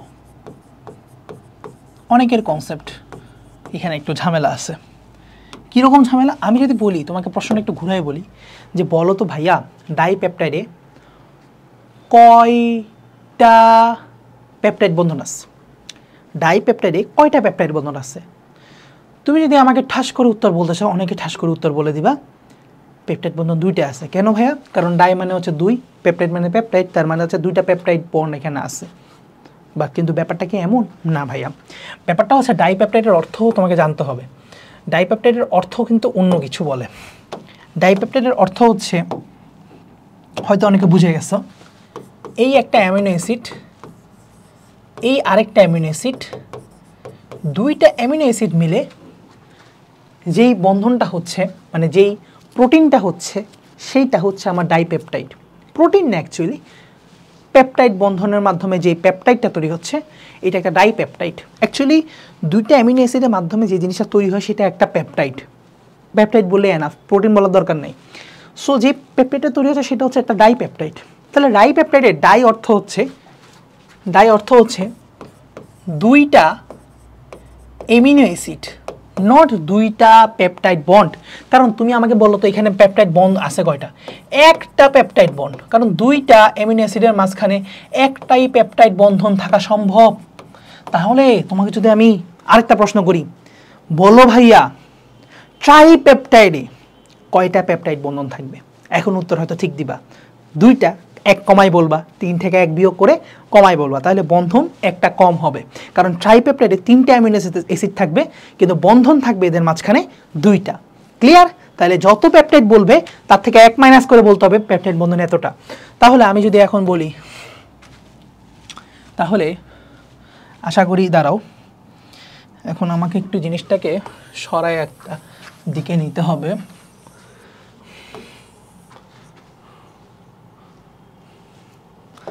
তাহলে অ্যামিনো অ্যাসিডের সংখ্যা যদি 2টা হয় তাহলে যেটা তৈরি হবে সেটাকে বলতে হবে আমাকে ডাইপেপটাইড। অ্যামিনো অ্যাসিডের সংখ্যা যদি 3টা হয় তখন আমাকে বলতে হবে এটা একটা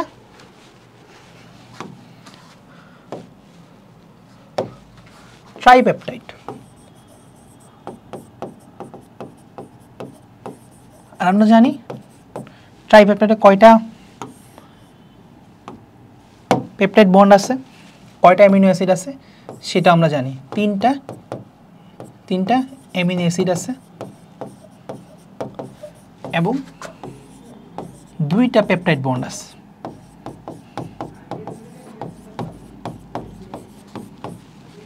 ঠিক আছে? তাহলে এখন বলতে পারো ভাইয়া এরকম তো আপনি অসংখ্য লিখে যেতে পারেন, আপনি কেন এটা লিখতেছেন? কারণ আছে ভাইয়া, কারণ আমি এখানে এক ধরনের ক্লাসিফিকেশন পড়াচ্ছি। ক্লাসিফিকেশনটা কীরকম ভাইয়া, যে অ্যামিনো অ্যাসিড যদি 4 থেকে 10টা হয়, আমরা মনে করে দেখো 3 থেকে 10টা ছিল অলিগোস্যাকারাইড, এখানে এই জিনিসটা একটু অন্যরকম, এখানে 3 থেকে শুরু না, এখানে 4 থেকে শুরু। তাহলে যদি 4 থেকে 10টা হয় তাহলে সেটা হবে অলিগোপেপটাইড। 4 থেকে 10টা হইলে অলিগোপেপটাইড। অলিগো শব্দের অর্থ হচ্ছে অল্প, অলিগো শব্দের অর্থ হচ্ছে অল্প।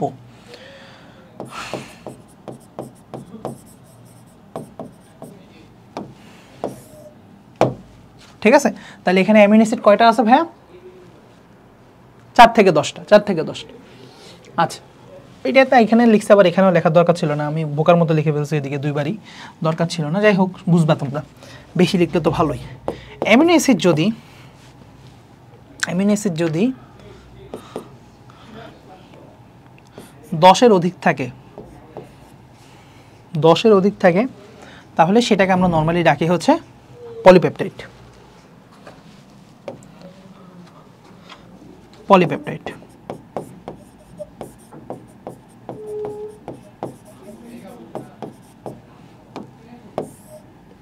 ডাকি। আচ্ছা, এখানে আবার কিন্তু আছে। কিন্তুটা হচ্ছে 10-এর পরে কি সবাইকে ডাকবো? না ভাইয়া, 10-এর পরে যদি 50 পর্যন্ত থাকে, 50-এর কম, যদি অ্যামিনো অ্যাসিড 50-এর কম থাকে, 10-এর বেশি কিন্তু 50-এর কম, তাহলে দাঁড়াও, যদি বলি যে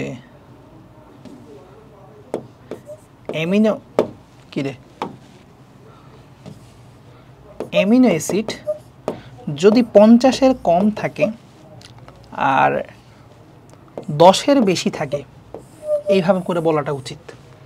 10-এর বেশি কিন্তু 50-এর কম, তাহলে সেটা পলিপেপটাইড। বাট যদি অ্যামিনো অ্যাসিড 50-এর বেশি থাকে, তখন সেটাকে আমরা আসলে ডিরেক্ট প্রোটিন ডাকি। তাহলে বুঝতে পারতেছো প্রোটিনটা কীভাবে তৈরি হচ্ছে? আমার মনে হয় তোমাদের এখন ক্লিয়ার।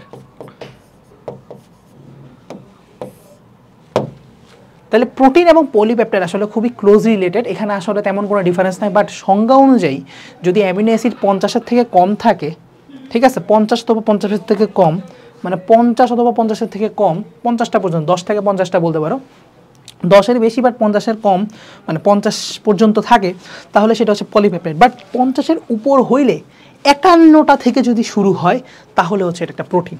যেমন এই জন্য বলা হয় সবচেয়ে ছোট প্রোটিন, হ্যাঁ, ছোট প্রোটিন না বলে বলা হয় সবচেয়ে ফার্স্ট প্রোটিন যেটা বলতে পারি সেটা হচ্ছে ইনসুলিন। কেন? কারণ হচ্ছে এই ইনসুলিনের মধ্যে 51টা অ্যামাইনো অ্যাসিড থাকে, 51টা অ্যামাইনো অ্যাসিড থাকে। সো আমরা জানি 50-এর উপরও 51 হচ্ছে প্রোটিন, তাহলে ইনসুলিন এক ধরনের প্রোটিন। সংজ্ঞা অনুযায়ী ইনসুলিন এক ধরনের প্রোটিন, সেই পলিপেপটাইডের সংজ্ঞা থেকে উপরে উঠে আসছে, সে পলিপেপটাইড না, সে এখন প্রোটিন। তাহলে এর থেকে কম হলে তাকে কিন্তু আমরা নর্মালি সংজ্ঞা অনুযায়ী পলিপেপটাইড ডাকা উচিত। বাট স্টিল 11 অ্যামিনো অ্যাসিড সমৃদ্ধ একটা পলিপেপটাইডকে অনেক সময় প্রোটিন ডাকা হয়, বাট স্টিল সংজ্ঞা অনুযায়ী সে পলিপেপটাইড, প্রোটিন ডাকাটা উচিত না।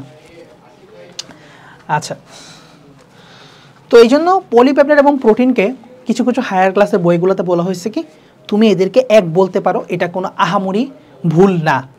বাট আমাদের দেশের রাইটারদের অনুযায়ী এই জিনিসটা খুব কড়াকড়িভাবে সেট আপ করে রাখছে। সো তুমি 50-এর কম হইলে আসলে বা 50 পর্যন্ত হইলে পলিপেপটাইড ডাকাটা উত্তম। যাই হোক, 51টা অ্যামাইনো অ্যাসিডের মধ্যে দুটা ঘটনা আছে, আমি একটু ইনসুলিন একটু ডিটেলস পড়াই। দেখো, ইনসুলিনটা বেসিক্যালি দুটা চেইন নিয়ে গঠিত। একটা হচ্ছে বলা হয় চেইন এ বা এ চেইন, আর আরেকটা হচ্ছে বি চেইন, আরেকটা বলা হয় বি চেইন।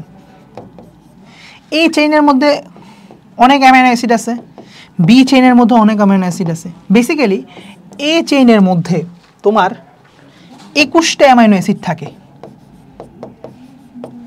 আর বি চেইনের মধ্যে 30টা অ্যামিনো অ্যাসিড থাকে। তাহলে 21 + 30 যোগ দাও, এভাবে 51টা হয়েছে। তাহলে বলা যায় কি ইনসুলিন একটা dipeptide protein, dipeptide chain protein, অর্থাৎ দুইটা পেপটাইডের চেইন আছে। এটা একটা চেইন এ পলিপেপটাইড চেইন, এটা একটা পলিপেপটাইড চেইন। তাহলে বলা যায় কি যে দুইটা পলিপেপটাইড চেইন আছে। তো দুইটা চেইনকে সংযুক্ত করে রাখে কে? সংযুক্ত করে রাখে হচ্ছে দুইটা সালফার ডাইসালফাইড বন্ড। তাহলে এই চেইন এবং বি চেইনের মধ্যে দুইটা ডাইসালফাইড বন্ড থাকে। এটা পরীক্ষায় আসে যে দুইটা চেইনের মধ্যে, ইনসুলিনের দুইটা চেইনের মধ্যে কয়টা ডাইসালফাইড বন্ড থাকে? দুইটা। বাট যদি বলা হয় ইনসুলিন প্রোটিনটার মধ্যে টোটাল কয়টা ডাইসালফাইড বন্ড থাকে, উত্তর কিন্তু দুইটা না, তো তিনটা। কেন? কারণ হচ্ছে কি এই চেইনের মধ্যেও একটা ইন্টারনাল ডাইসালফাইড বন্ড থাকে, যেটা আমরা অনেকে খেয়াল করি না। এই চেইনের মধ্যে আবার ইন্টারনাল ডাইসালফাইড বন্ড থাকে, অন্তঃআণবিক ডাইসালফাইড বন্ড। বুঝা গেছে? সো এই জন্য টোটাল হচ্ছে তিনটা, বাট যদি বলে দুইটা চেইনের মাঝখানে কয়টা, তখন হচ্ছে উত্তর দুইটা, বাট টোটাল তিনটা ডাইসালফাইড বন্ড। তাহলে ইনসুলিন নিয়ে আমরা মোটামুটি একটু ডিটেলস জানলাম। এখন আমরা আশা করি প্রোটিন শুরু করতে পারি। তো এখন আসো, প্রোটিনের নামকরণ করছে হচ্ছে জি মোল্ডার। প্রোটিন নামটা আসছে হচ্ছে প্রোটিওস শব্দ থেকে, যে প্রোটিওস শব্দের অর্থ হচ্ছে সবচাইতে গুরুত্বপূর্ণ, সবচাইতে গুরুত্বপূর্ণ। সো ওইখান থেকে আসছে। তো দ্য মোস্ট ইম্পর্টেন্ট অর্থ দ্য প্রোটিওস, তো সেখান থেকে আসছে প্রোটিন। তো এখানে কি বলছে, যদি 100 বা ততোধিক তাহলে প্রোটিন বলে, আচ্ছা, এখানে আবার একটা কথা আছে, এই জিনিসটা এক এক বইয়ের এক এক জায়গায় এক এক কথা লেখা আছে। মতান্তরে আমি এই জিনিসটাই পড়ে যাচ্ছিলাম, মতান্তরে 10 থেকে 100 পর্যন্ত হচ্ছে পলিপেপটাইড, মানে 10 থেকে 50 বলছিলাম না, মানে 10-এর অধিক আর 100 পর্যন্ত, 10-এর অধিক আর 100 পর্যন্ত হচ্ছে পলিপেপটাইড, 100-এর উপরে হইলে প্রোটিন। মতান্তরে এটাও প্রচলিত এবং এটা খুবই ফেমাস একটা মতবাদ। বাট আলটিমেটলি আমরা যখন ইনসুলিনকে প্রোটিন ডাকা শুরু করি তখন আমরা এই মতবাদ মেনেই চলি। সো এই জন্য আসলে বইয়ে লেটেস্ট এডিশনে কী দেওয়া আছে না দেওয়া আছে এগুলো একটু মেনটেন করে দেখবা। বাট দুইটাই আসলে মতান্তরে বইয়ের বিভিন্ন জায়গায় বিভিন্ন রকম দেওয়া এবং এক এক বইয়ে এক এক রকম দেওয়া আসলে, বুঝছো? এগুলোর আসলে কমপ্লিটলি কোনো সিঙ্গেল গাইডলাইন নাই। সো এই জন্য তোমরা বইয়ে যেটা আছে ওইটাই বেদবাক্যের মতো বিশ্বাস করা ছাড়া আসলে কিছু করার নাই। দেহের শুষ্ক ওজনের 50% হচ্ছে প্রোটিন। মনে করে দেখো কার্বোহাইড্রেট ছিল 50 থেকে 80%, আর প্রোটিনটা ফিগার মনে রাখা আরও সোজা, প্রোটিন হচ্ছে পুরা 50%, একদম 50%। আচ্ছা, প্রোটিনের ভূমিকা, খুব ইম্পর্টেন্ট ভূমিকাগুলো এখানে দেওয়া আছে। ইন্টারফেরন নামক এই প্রোটিনটা ব্লাড ক্যান্সার নিরাময়ে সহায়তা করে। ইন্টারফেরন জিনিসটা হচ্ছে ক্যান্সার এবং ভাইরাসের বিরুদ্ধে প্রতিরোধ সৃষ্টি করে, মনে রাখবা। ইন্টারফেরন জিনিসটাই হচ্ছে ভাইরাস এবং ক্যান্সারের বিরুদ্ধে প্রতিরোধ সৃষ্টি করে, এটা তোমরা লিখে রাখতে পারো। এই যে ভাইরাস এবং ক্যান্সার, বিশেষ করে ভাইরাস জনিত হইলে সেই ক্যান্সারটাকে আসলে প্রিভেন্ট করতে পারে ইন্টারফেরন, কারণ ইন্টারফেরনের কাজই হচ্ছে অ্যান্টিভাইরাল ড্রাগ। ইন্টারফেরন বেসিক্যালি একটা অ্যান্টিভাইরাল ড্রাগ, এটা মনে রাখবা, অ্যান্টিভাইরাল ড্রাগ। আচ্ছা, মস্তিষ্কে উৎপন্ন এন্ডরফিন, এটা ব্যথানাশক হিসেবে কাজ করে। সো আমাদের মস্তিষ্কে অর্থাৎ নার্ভ থেকে উৎপন্ন হয় এন্ডরফিন নামে একটা এন্ডোজেনাস প্রোটিন, যেই প্রোটিনটা আমাদের ব্যথানাশক হিসেবে কাজ করে, খুবই ইম্পর্টেন্ট। ঘুম আনয়নকারী এস ফ্যাক্টর, এস মানে স্লিপিং, সো এস ফ্যাক্টরটা আমাদের ঘুম আনে, খুবই ইম্পর্টেন্ট। ঘুম আনয়নকারী ফ্যাক্টরের নাম কি? এস ফ্যাক্টর, যেটা একটা প্রোটিন, খুবই ইম্পর্টেন্ট।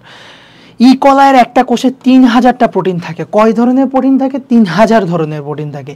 আর মানব দেহে কয়টা থাকে? 1 লক্ষ ধরনের প্রোটিন, খুবই ইম্পর্টেন্ট। ইকলায়ে থাকে 3000 ধরনের, মানব দেহে থাকে 1 লক্ষ ধরনের প্রোটিন থাকে। Can you imagine? 1 লক্ষ ধরনের প্রোটিন, বিভিন্ন ধরনের প্রোটিন, অনেক ভাই, অনেক, মেলা। আসো বৈশিষ্ট্য তোমরা সবাই জানো, একটাবার পড়লেই পারবা।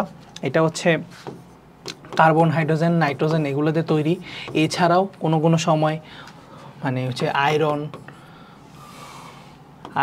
তামা, সালফার, মনে রাখবা আ, তা, সা।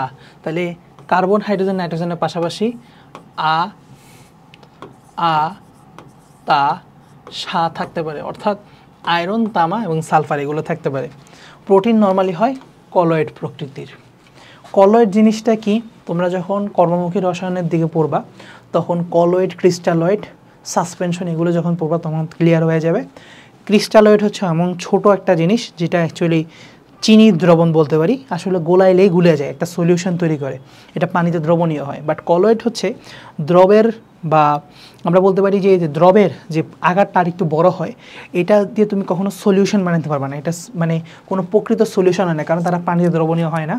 তখন সেটা তৈরি করে হচ্ছে উল্টা সাসপেনশন, যেটা আসলে কমপ্লিটলি একটা ট্রু সলিউশন না, এটা অধক্ষিপ্ত হয়ে থাকে, মানে পানির নিচে অধক্ষিপ্ত হয়ে থাকে, কমপ্লিটলি সলিউবল হয় না। সো কলয়েড, ক্রিস্টালয়েড এই জিনিসগুলো তোমরা কর্মমুখী রসায়নে যখন পড়বে তখন একটু ক্লিয়ার হবে। আমি জাস্ট ছোট্ট করে একটু বলে রাখলাম। অনেকেই প্রশ্ন করতে পারো যে ভাইয়া কলয়েড কি, আপনি তো বলে গেলেন না, সেই জন্য একটু বলে রাখলাম। কলয়েড হচ্ছে যে তোমার কোনো একটা প্রোটিন, মানে অণুর আকার যদি একটু বড় হয়, এমন বড় হয় যে বড় আকারের জন্য সেটা আর গুলতেছে না পানিতে, দ্রবণে অদ্রবণীয় হয়ে যায়, সেটাই হচ্ছে আসলে কলয়েড। তারপরে কলয়েডটা হচ্ছে পানিতে দ্রবণীয় হবে, প্রোটিন পানিতে দ্রবণীয় হবে। হ্যাঁ, আমরা তো বলি না কমপ্লিটলি অদ্রবণীয়, কারণ কমপ্লিটলি অদ্রবণীয় হইলে সে সাসপেনশন বা আর একটু বড় প্রকৃতির। কমপ্লিটলি অদ্রবণীয় না, অবশ্যই দ্রবণীয়। কিন্তু এখন আসো যে পানিতে কেন দ্রবণীয়? কারণ হচ্ছে প্রোটিন অ্যামিনো অ্যাসিড দিয়ে তৈরি, আবার অ্যামিনো অ্যাসিডের মধ্যে পোলারিটি আছে, আমরা দেখছি। সো এই জন্য পানিতে ম্যাক্সিমাম ক্ষেত্রে তারা দ্রবণীয় হবে। অ্যাসিড, ক্ষার, মৃদু লবণ এগুলো দ্রবণীয় হবে। আচ্ছা, আদ্র বিশ্লেষণ করলে প্রোটিনকে আদ্র বিশ্লেষণ করলে অ্যামিনো অ্যাসিড পাওয়া যাবে, এটা তো সবচেয়ে ধ্রুব সত্য কথা, কারণ আমরা আদ্র বিশ্লেষণ করলে এটা একক খুঁজে পাবো, আর একক হচ্ছে কি? Amino acid. অ্যাসিড প্রয়োগ করলে প্রোটিন তঞ্জিত হয়, আচ্ছা ঠিক আছে, একবার ধরবে, একবার পড়লেই হয়। আচ্ছা এখন আসো প্রোটিনের কাজ। ভাইয়া প্রোটিনের কাজ 10টা স্টার দাও ভাইয়া। প্রোটিনের কাজ তোমার খুবই ইম্পর্ট্যান্টভাবে লাগবে। যেই কাজ 4টা কাজ আমি অলরেডি পড়াই ফেলছি, ইন্টারফেরন, এন্ডোরফিন, এস ফ্যাক্টর, এগুলোর কথা তো পড়বাই, আরও আসছিল, এগুলোর কথা তো পড়বা, অ্যান্টিবডির কথা পড়বা, হরমোন উৎপাদনের কথা পড়বা, ইভেন স্নেকের ভেনম তৈরিতেও তোমার হচ্ছে প্রোটিন লাগে। সো অনেক জায়গায় প্রোটিনের কাজ। প্রোটিন আমাদের দেহের ক্ষয় পূরণ করে, অনেক কাজ। তুমি জাস্ট একবার পড়ো, 7-8টা কাজ নিজে লিখতে পারবা। হরমোন, অ্যান্টিবডি, এনজাইম, কি বলবা, সব কিছুতে তৈরি করে, কি তৈরি করে না। তাহলে দেখো এটা হচ্ছে প্রয়োজনে শক্তি উৎপাদন করে, যদিও শক্তির পয়েন্টটা এত ইম্পর্টেন্ট না। শক্তির থেকে ইম্পর্টেন্ট পয়েন্ট হচ্ছে আমাদের জীবদেহের ক্ষয় পূরণ করা। সো প্রোটিনের কাজ লিখলেই বলবা ক্ষয় পূরণের কথা। প্রোটিন মানেই ক্ষয় পূরণ, দেহ গঠন এবং ক্ষয়পূরণ, এই কথাটা সবসময় উল্লেখ করবা, তোমার বইয়ে লেখা থাকুক বা না থাকুক। প্রোটিন মানেই দেহ গঠন এবং দেহের ক্ষয়পূরণে তার 1 নম্বর ভূমিকা। 2, বিভিন্ন অঙ্গাণু কোষ ঝিল্লি গঠনে এটা ভূমিকা আছে, কারণ আমরা জানি কোষ ঝিল্লি তৈরি হয় হচ্ছে ফসফোলিপিড এবং প্রোটিন দিয়ে। তাহলে প্রোটিন তৈরি করতে হলে আমাকে কোষ ঝিল্লি তৈরি করতে গেলে আমার প্রোটিন লাগবে। ইন্টিগ্রাল প্রোটিন ছিল, পেরিফেরাল প্রোটিন ছিল, এগুলো আমার লাগবে, মনে আছে? তারপরে খেয়াল করো এনজাইম তৈরি করবে, যে এনজাইম আমার দেহের বিভিন্ন ধরনের ক্রিয়া বিক্রিয়া নিয়ন্ত্রণ করবে, জীবদেহকে সচল রাখবে। অ্যান্টিবডি, যে অ্যান্টিবডি আমাদের রোগ প্রতিরোধ ক্ষমতা সৃষ্টি করবে এবং দেহকে রোগমুক্ত রাখবে। তারপর হিস্টোন প্রোটিন, সেই হিস্টোন প্রোটিনকে কেমনে ভুলে যায় যে এই হিস্টোন প্রোটিন আমার নিউক্লিক অ্যাসিডকে কার্যকর করে, ঠিক আছে না? কিছু প্রোটিন বিষাক্ত হওয়ার কারণে অনেক জীব তা খেয়ে মারা যায়, যেমন সাপের বিষের প্রোটিন, স্নেক ভেনম কিন্তু এক ধরনের প্রোটিন। তাহলে এই ভেনমটা সাপের জন্য উপকারী, মানে সে কি করে আরেকজনকে মারতে পারে, এটা একটা ডিফেন্স মেকানিজম, এটা সাপের জন্য তার ডিফেন্স মেকানিজম। তারপরে হিমোগ্লোবিন, একে আমরা কেমনে ভুলে যাই? এই হিমোগ্লোবিনের কারণে তো আমরা বেঁচে আছি। এই haemoglobin continuously 24 hours oxygen carry করে নিয়ে যেতেছে প্রত্যেকটা সেলের মধ্যে হিমোগ্লোবিন অক্সিজেন ক্যারি করে নিয়ে যেতেছে। কোন ফরম্যাটে? অক্সি হিমোগ্লোবিন ফরম্যাটে, মনে আছে? সো হিমোগ্লোবিনের কথা আমি কেমনে ভুলি? তারপরে আসো ইন্টারফেরনের কথা, তারপরে বিভিন্ন প্রয়োজনীয় হরমোনের কথা কেমনে ভুলি, যেমন ইনসুলিন, সোমাটোট্রফিক হরমোন, লুটিওট্রফিক হরমোন, আরও অনেকগুলো আছে। তারপর হচ্ছে 1 গ্রাম প্রোটিন থেকে 4.1 কিলো ক্যালোরি শক্তি পাওয়া যায়। সো শক্তির কথাটা এই জন্য বলতে পারো, আমি বলছিলাম এটা বলতে পারো, সমস্যা নেই, বাট এটার পয়েন্টটা সহ উল্লেখ করে বলবা যে আমরা 1 গ্রাম প্রোটিন থেকে এতটুকু শক্তি পাই, তাই এটা আমাদেরকে শক্তি প্রদান করে থাকে। বাট শক্তির পয়েন্ট সবসময় মনে রাখবা, কার্বোহাইড্রেট এবং লিপিডের ক্ষেত্রে আসলে শক্তির পয়েন্টটা বেশি বেশি উল্লেখ করবা, আর প্রোটিনের ক্ষেত্রে সবার আগে উল্লেখ করবা দেহ গঠন এবং ক্ষয়পূরণ। এরপর তুমি যাই লিখতে থাকো, প্রত্যেকটাকে ধরে ধরে বলবা, এনজাইম ধরে এনজাইমের কথা বলবা, অ্যান্টিবডিকে ধরে অ্যান্টিবডির কথা বলবা, হিস্টোন প্রোটিনের কথা বলবা, হিমোগ্লোবিন ধরে হিমোগ্লোবিন কথা বলবা, ইন্টারফেরনের কথা বলে ইন্টারফেরনের কথা বলবা, এন্ডোরফিনের কথা ধরে এন্ডোরফিনের কথা বলবা, স্নেক ভেনমের কথা বলে স্নেক ভেনমের কথা বলবা, এস ফ্যাক্টরের কথা বলে এস ফ্যাক্টরের কথা বলবা। 10টা তো আমি বলে দিলাম মনে হয় বলতে বলতে। সো বাকি বানায়, তোমরা তো অনেক বিদ্যাসাগর ভাই, তোমরা তো ভাই এক একজনের ভাই কবি সাহিত্যিক। সো কবি সাহিত্যিকরা যদি এই 8টা পয়েন্ট থেকে 16টা পয়েন্ট বানাতে না পারো তাহলে তো দুঃখজনক ভাই। এছাড়াও হরমোন, এই হরমোনের কথা তো ভুলে গেলাম, বিভিন্ন ধরনের হরমোন কয়েকটা লেখা, এবারে হরমোনের ভূমিকাগুলো লেখা শুরু করো। প্রোটিনের ভূমিকা লেখা শুরু করলে জীবনেও শেখা শেষ হবে না। তুমি যদি আলটিমেটলি এইচএসসি পরীক্ষার জন্য বসো, তখন তো তুমি সব জানো, বিভিন্ন হরমোনের কাজ জানো, এটার কাজ জানো, ওটার কাজ জানো, তখন দেখা যাবে কি তুমি একটা পয়েন্ট ধরছো, বলতে না বলতে আরেকটা পয়েন্ট নিয়ে অনেক আলোচনা করা যাবে। যেমন এই কোষ ঝিল্লির কথাটা অনেকে এমনিই বলতে পারতাম, তাই না? চিন্তাই করা লাগে না কোষ তৈরিতে কোষের ক্ষয়পূরণ কেন করতেছে, কেমনে দেহ গঠন করতেছে, কারণ কোষ ঝিল্লি বা বিভিন্ন অঙ্গাণু সবগুলোর মধ্যেই তো প্রোটিন লাগে। প্রোটিন ছাড়া কোন অঙ্গাণু তৈরি হয়? তো সব তৈরি করতে তো আমার লাগতেছে প্রোটিন। ঠিক আছে, পারবা আশা করি, এই বিশ্বাস নিয়ে আমি আগাইলাম। আচ্ছা আসো, প্রোটিনের প্রকারভেদ। প্রোটিনকে দ্রবণীয়তার ভিত্তিতে এবং রাসায়নিক গুণাবলীর ভিত্তিতে 3 প্রকার ভাগ করা যায়: সরল প্রোটিন, যুগ্ম প্রোটিন এবং উৎপাদিত প্রোটিন। লিখছে না উদ্ভূত প্রোটিন হওয়ার কথা না, উৎপাদিত কেন? দাঁড়াও,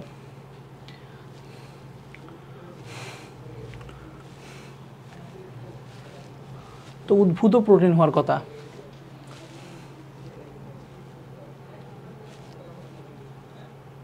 উদ্ভূত বা উৎপাদিত, আচ্ছা সমস্যা নেই, কোনো সমস্যা নেই, উদ্ভূত বা উৎপাদিত।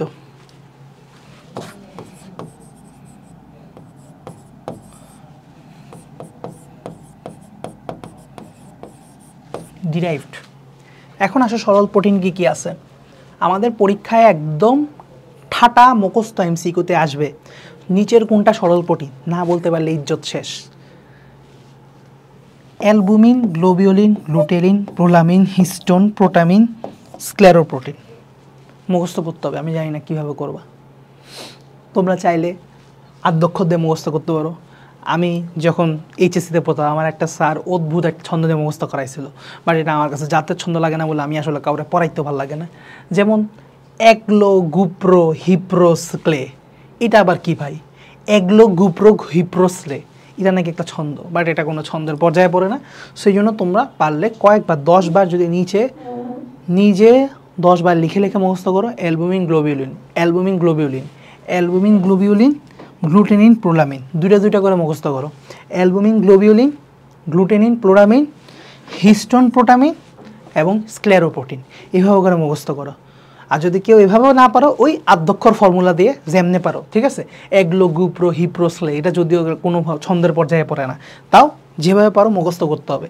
এই 8টা, কয়টা ভাইয়া? না 8টা না 7টা, সরি 7টা সরল প্রোটিন। শতে সরল, শতে স্বাদ, শতে সরল, শতে স্বাদ। তাহলে এই 7টা সরল প্রোটিন মুখস্থ রাখতে হবে হবে হবে, ঠিক আছে। অ্যালবুমিন, গ্লোবিউলিন, গ্লুটেনিন, প্রোটামিন, না গ্লুটেনিন, প্রোলামিন, হিস্টোন, প্রোটামিন এবং স্ক্লেরোপ্রোটিন, ঠিক আছে। একটা প্রোলামিন, একটা প্রোটামিন, আচ্ছা গ্লুটেলিন। এখন আসো ভাইয়া, এখানে একটা কথা বলবো যে তুমি যখন আলাদা আলাদা করে পড়তে যাবা সবগুলাই ফেলবা।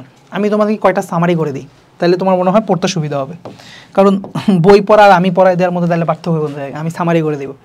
দেখো প্রথম এই দুইটা তাপে জমাট বাঁধবে,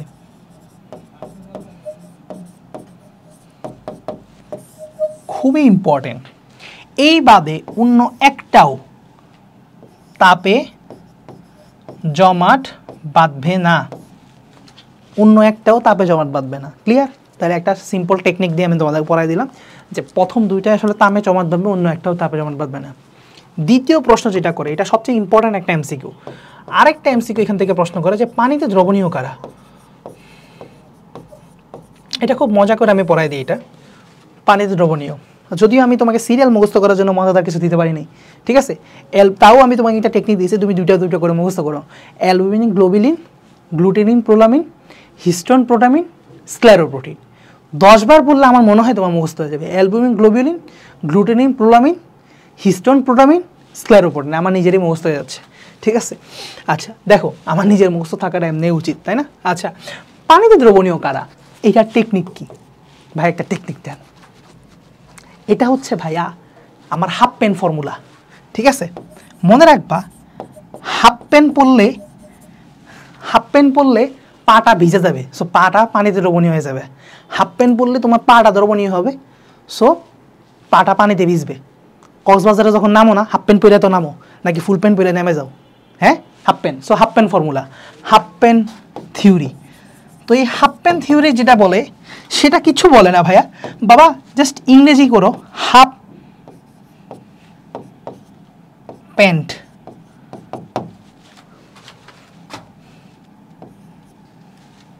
হাফ প্যান্ট। তাহলে এই যে হচ্ছে হিস্টোন, এতে হচ্ছে অ্যালবুমিন, পিতে হচ্ছে প্রোটামিন না প্রোলামিন, প্রোলামিন মনে হয়, প্রোলামিন। দাঁড়াও একটু দেখি, হাফ প্যান্ট, দাঁড়াও একটা মিনিট, দেখলে আমার কী হবে, প্রোটামিন হতে পারে। দাঁড়াও একটা সেকেন্ড, তোমাকে ক্লিয়ার করে দিতেছি।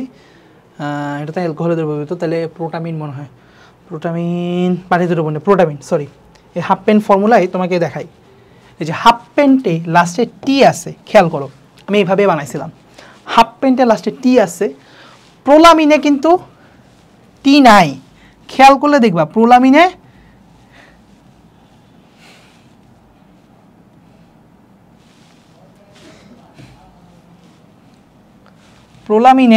টি নাই।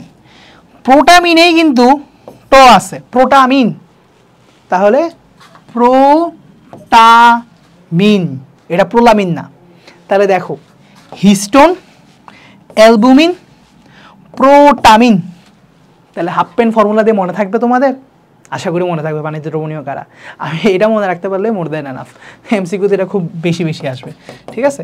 সো এই হাফ পেন ফর্মুলাতে তুমি জীবনও ভুলবা না। ভাইয়া বলছে সমুদ্র সৈকতে তুমি যদি পা ভিজাতে চাও, পানিতে যদি পা দ্রবণীয় করতে চাও, তাহলে তোমাকে হাফ প্যান্ট পরতে হবে। সো সেই হাফ প্যান্ট দিয়ে তুমি মনে রাখবা, ঠিক আছে?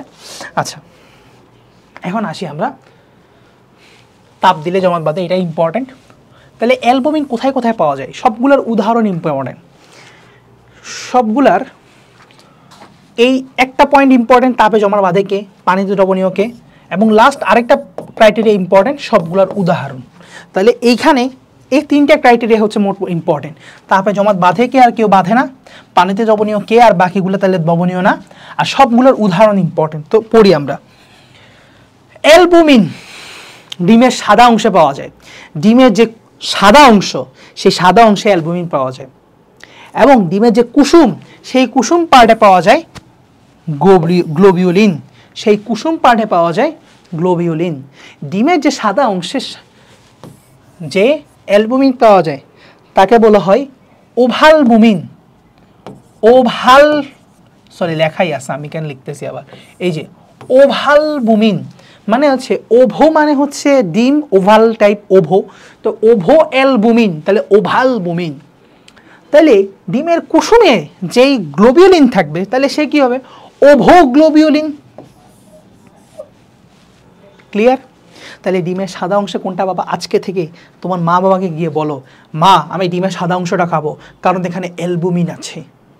ভালো কথা। তাহলে ডিমের কুসুমে একজনে যদি বলে, হ্যাঁ তুমি মাকে বলবা যে মা আমি সাদা অংশ খাবো, তো এখন তুমি মা বলবে যে তোমাকে যে ডিমের কুসুম কেন খাবি না, ডিমের কুসুমে কি প্রোটিন নাই? তখন তুমি বলবা মা ডিমের কুসুমে প্রোটিনও আছে আবার ফ্যাটও আছে, সব কিছু মিলে মানে ঝামেলা। তার মানে আমি যদি শুধুমাত্র পিওর প্রোটিন খাইতে চাই, ডিমের সাদা অংশ খাবো। ডিমের কুসুমে প্রোটিন নাই, অনেকে এই কথাটা প্রচার করে, এটা ঠিক না। ডিমের কুসুমে এক ধরনের প্রোটিন আছে, যেটা আমাদের জন্য ইম্পর্টেন্ট। ডিমের কুসুম খাওয়াটা ইম্পর্টেন্ট। বাট যারা ডায়েটে আছো, তারা একদমই শুধুমাত্র প্রোটিন নিতে চাচ্ছ, প্রোটিন ইনটেক করতেছো, তাদের জন্য আবার কুসুম খাওয়া যাবে না। কারণ কুসুমে ওভোগ্লোবিউলিন পাশাপাশি কিছু পরিমাণ চর্বি বলতে পারো বা লিপিড অংশ থাকে, ঠিক আছে? আচ্ছা,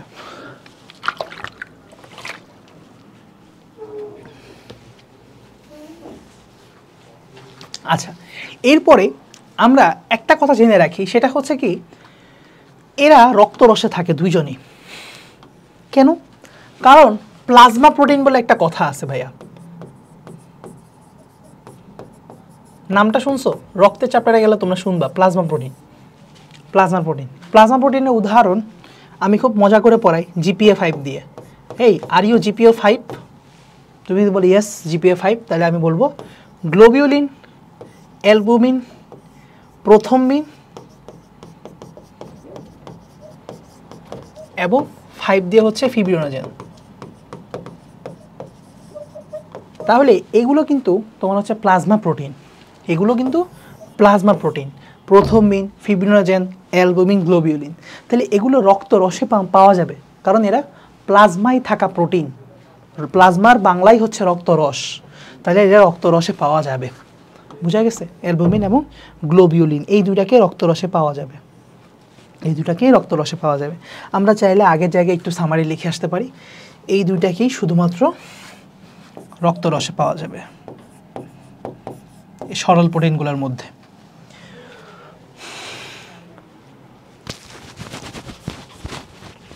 আচ্ছা, এখন আসি যে দুধে ল্যাকটালবুমিন হিসেবে পাওয়া যাবে, গমের বীজে পাওয়া যাবে, শিমের বীজে পাওয়া যাবে। এগুলো আসলে অতটা ইম্পর্টেন্ট না, মনে রাখতে পারলে ভালো। বাট এটা মনে রাখতে হবে চোখের লেন্স মাংসপেশি, মাংসপেশিতে মায়োগ্লোবিউলিন হিসেবে পাওয়া যায়। মাংসপেশিতে এখানেও পাওয়া যায়, মায়ো অ্যালবুমিনও পাওয়া যায়, আবার মায়োগ্লোবিউলিনও পাওয়া যায়। মায়োগ্লোবিউলিনটা বেশি ইম্পর্টেন্ট, সো মাংসপেশিটা অবশ্যই এখানে বলতে হবে, উপরে না মনে রাখলেও চলবে কিন্তু এখানে বলতে হবে। আর চোখের লেন্স খুবই ইম্পর্টেন্ট। একটা মজার ব্যাপার বলি, গ্লোবিউলিনের ক্ষেত্রে গ্লোবিউলিন মানে হচ্ছে কি, গ্লোবিউলিন মানেই হচ্ছে গোল। সে নিজেই বলতেছে আমি গোল, সব গোল গোল জিনিসে পাবা। খেয়াল করো, ডিমের কুসুম একদম রাউন্ড, তারপর তোমার চোখের লেন্স একদম রাউন্ড না হলেও এরকম টাইপের। আবার বিভিন্ন কিছুর বীজে অ্যালবুমিনের থেকে বেশি গ্লোবিউলিন পাওয়া যায়। সো আমরা আরেকটা জিনিস অ্যাড করে নিব, সেটা হচ্ছে বীজ। এখানে লেখা নাই কিন্তু তুমি বইয়ে দেখবা বীজের কথায় লেখা আছে। বীজে অ্যালবুমিনের থেকে আসলে গ্লোবিউলিনটাই বেশি থাকে নর্মালি যে কোনো বীজে। এখন আসা হচ্ছে গ্লুটেলিন। পানিতে অদ্রবণীয় বুঝছি, কারণ দ্রবণীয়গুলো তো পড়ে ফেলছি। হাফ প্যান্ট, তারপরে তাপে জমাট বাঁধবে না, কারণ আমরা বলছি অ্যালবুমিন গ্লোবিউলিন ছাড়া আর কেউ জমাট বাঁধবে না। তাহলে উদাহরণে আসো, গ্লুটেলিনের উদাহরণ, গ্লুটেলিন উদাহরণগুলো হচ্ছে গমের গ্লুটেনিন। খেয়াল রাখবা, গ্লুটেলিন, লিনের উদাহরণ হচ্ছে গ্লুটেনিন, অরাইজেনিন। ঠিক আছে, তাহলে গমের গ্লুটেনিন, চালের অরাইজেনিন। কয়েকবার পড়া আমার মনে হয় মুখস্থ হয়ে যাবে। এছাড়াও বিভিন্ন শস্য দানা এই ধরনের প্রোটিন বেশি থাকে। তো গ্লুটেলিন থেকেই বুঝতে পারতেছো গম এবং চাল, গম চাল এগুলো কি খাদ্যশস্য, তাহলে খাদ্যশস্য বা শস্য দানার মধ্যে এগুলো বেশি পাওয়া যাবে। তাহলে চালের অরাইজেনিন এবং গমের গ্লুটেনিনে গ্লুটেলিন থাকে। ঠিক আছে, নিনে লিন থাকে। আচ্ছা, প্রোলামিন, প্রোলামিন এল দিয়ে বুঝতে পারতেছি এটা অ্যালকোহল রিলেটেড, কারণ অ্যালকোহলের মধ্যেই অল শব্দটা থাকে। প্রোলামিন অ্যালকোহল, এটা আসলেই অ্যালকোহলে দ্রবীভূত থাকে। ঠিক আছে, সো এটা কি মনে করবা, প্রোলামিন যেহেতু অ্যালকোহল রিলেটেড, প্রোলামিন প্রোটিনটা যেহেতু অ্যালকোহলে দ্রবীভূত থাকে, প্রোলা অ্যালকোহল, লা ল ল ল ল, তাইলে মদ খাইলে মানুষ কিন্তু একটু ইউফোরিয়াতে ভোগে, খুব সুখ লাগে, খুব ভালো লাগে। এখন কি হয়েছে, ধরো তুমি গেলা জীবনে প্রথমবার খাইছো আর কি কোনোভাবে, যদিও তোমাদের পসিবিলিটি খুব কম, আমি আশা করি তোমরা মদ টদ খাও নাই। ঠিক আছে, সো কোনো এক সময় হয়তো জীবনে খাইলা, আল্লাহ মাফ করুক, আমি না খাইতে বলবো, হারাম জিনিস। সো খাইলা, খাওয়ার পরে সামনে একটা মেয়ে দেখলা, মেয়ে দেখার পরে তুমি তো পাগল হয়ে গেছো, তোমার কাছে প্রেমে পড়ে গেলা, মেয়েটা কত সুন্দর। ঠিক আছে, সো এখন তুমি কি বলবা যে প্রোলামিনের জন্য কি হয়েছে, ভুট্টা খেয়ে, মানে বেসিক্যালি ভুট্টা তো খাই নাই, ভুট্টার থেকে তৈরি একটা অ্যালকোহল খাইছো, ধরো চিন্তা করো, ভুট্টা খেয়ে জেনুইন প্রেম হয়ে গেল রে বেটা। ঠিক আছে, জেনুইন প্রেম হয়ে গেল রে। ঠিক আছে, ভুট্টা খেয়ে জেনুইন প্রেম হয়ে গেল রে। আমি আমার পাশের বন্ধুটাকে বলতেছি, বা তুমি তোমার পাশের বন্ধুটাকে বলছো, আরে দোস্ত ওই মেয়েটা দেখছি, আমার অনেক ভালো লাগছে, আমার তো জেনুইন প্রেম হয়ে গেল। ঠিক আছে, তো জেনুইন প্রেম থেকে ভুট্টা খেয়ে জেনুইন প্রেম হয়ে গেল, তাহলে ভুট্টার জেইন আর প্রেম হয়ে গেল। ঠিক আছে, ওই যে বলছিল না পদ্মা সেতু, স্বপ্নের পদ্মা সেতু, তবে হয়েই গেল। ঠিক আছে, স্বপ্নের মেট্রো রেল তবে হয়েই গেল। যাই হোক না কেন, মিস করি আমরা ওবায়দুল কাকুকে, যেটাই হোক না কেন, মানে আসলে মানে খুবই ফানি কন্টেন্ট দিত মানুষটা। কাকুকে আসলে আমরা কম বেশি মিস করি, মানে যখন তখন আসলে আমাদেরকে একটা কন্টেন্ট দিত আর কি। তো যাই হোক, আমরা সেদিকে না যাই। আমার হুট করে হয়েই গেল এই কথা থেকে মনে পড়ে গেল। আচ্ছা, আরও কত যে মনে পড়তেছে, যাই হোক থাক। She has made us fly. Okay, হয়ে গেল। তো হয়ে গেল থেকে হার্ডিন এবং গেল থেকে গ্লিওডিন। ঠিক আছে, এ ভাই পলিটিক্যাল যোগ করা ভালো না ভাই, কোন সময় কি যে হয়ে যায় আল্লাহ মাফ করো। আচ্ছা, হার্ডিন এবং গ্লিয়াডিন মনে থাকবে, মনে থাকলে হয়েছে। আচ্ছা, মজা বেশি করতে গিয়ে কোন সময় যে কি হয়। আচ্ছা আসো, হিস্টোন পানিতে দ্রবণীয় হবে, হাফ প্যান্ট ফর্মুলার মধ্যে পড়ছে, কিন্তু তাপে জমাট বাঁধবে না। নিউক্লিক অ্যাসিডে বেশি পাবা, নিউক্লিক অ্যাসিডে, এটা কোনো মানে রকেট সায়েন্স না বোঝাটা, কারণ হিস্টোন প্রোটিন আমরা পাই হচ্ছে ডিএনএ তৈরির ক্ষেত্রে, ডিএনএ থেকে যখন ক্রোমোজোম তৈরি হয়, ঠিক আছে, সেখানে আমরা আসলে হিস্টোন প্রোটিনের ব্যবহারটা দেখছি। তারপরে আসো প্রোটামিন, সবচেয়ে ক্ষুদ্র প্রোটিন। এই হাফ প্যান্টের প্যান্ট অর্থাৎ তোমার প্রোটামিন সবচাইতে ক্ষুদ্র প্রোটিন, খুবই ইম্পর্টেন্ট। তো এই প্রোটিনটা কোথায় থাকে? স্যামন মাছের শুক্রাণুতে। স্যামন মাছের শুক্রাণুতে সালমিন নামক প্রোটিন থাকে, যেই প্রোটিনটা হচ্ছে সবচাইতে ক্ষুদ্র একটা প্রোটিন, ঠিক আছে। তাহলে সালমিন কিন্তু এক ধরনের প্রোটামিন। আচ্ছা, স্ক্লেরোপ্রোটিন বেসিক্যালি আমাদের নখ, চুল, শিং এগুলোর মধ্যে থাকে। চুল, নখ, শিং, খুর, আমাদের তো খুর থাকে না, শিংও থাকে না, এগুলো গরুর কথা বলছে। সো এসব জায়গায় যে মানে ক্যারাটিন থাকে, এগুলো বেসিক্যালি একটা স্ক্লেরোপ্রোটিন। এছাড়া চামড়ায় কোলাজেন থাকে, হাড়ে টেন্ডন থাকে, সো এগুলো এক ধরনের স্ক্লেরোপ্রোটিন। বাট এটা মনে রাখতে পারলে মোর দেন না, শিং, নখ, খুর, চুল এগুলোতে। এই যে পানিতে দ্রবণীয় আমি অলরেডি পড়াই ফেলছি তোমাদের, হাফ প্যান্ট ফর্মুলা, ঠিক আছে, হাফ প্যান্ট। প্লাজমা প্রোটিন 4টা। আচ্ছা, এটাও পড়াই ফেলছি, বাহ, এগুলো আছে আবার স্লাইডে, যা পড়াইছি এগুলোই আবার ঘুরে ফিরে আসছে।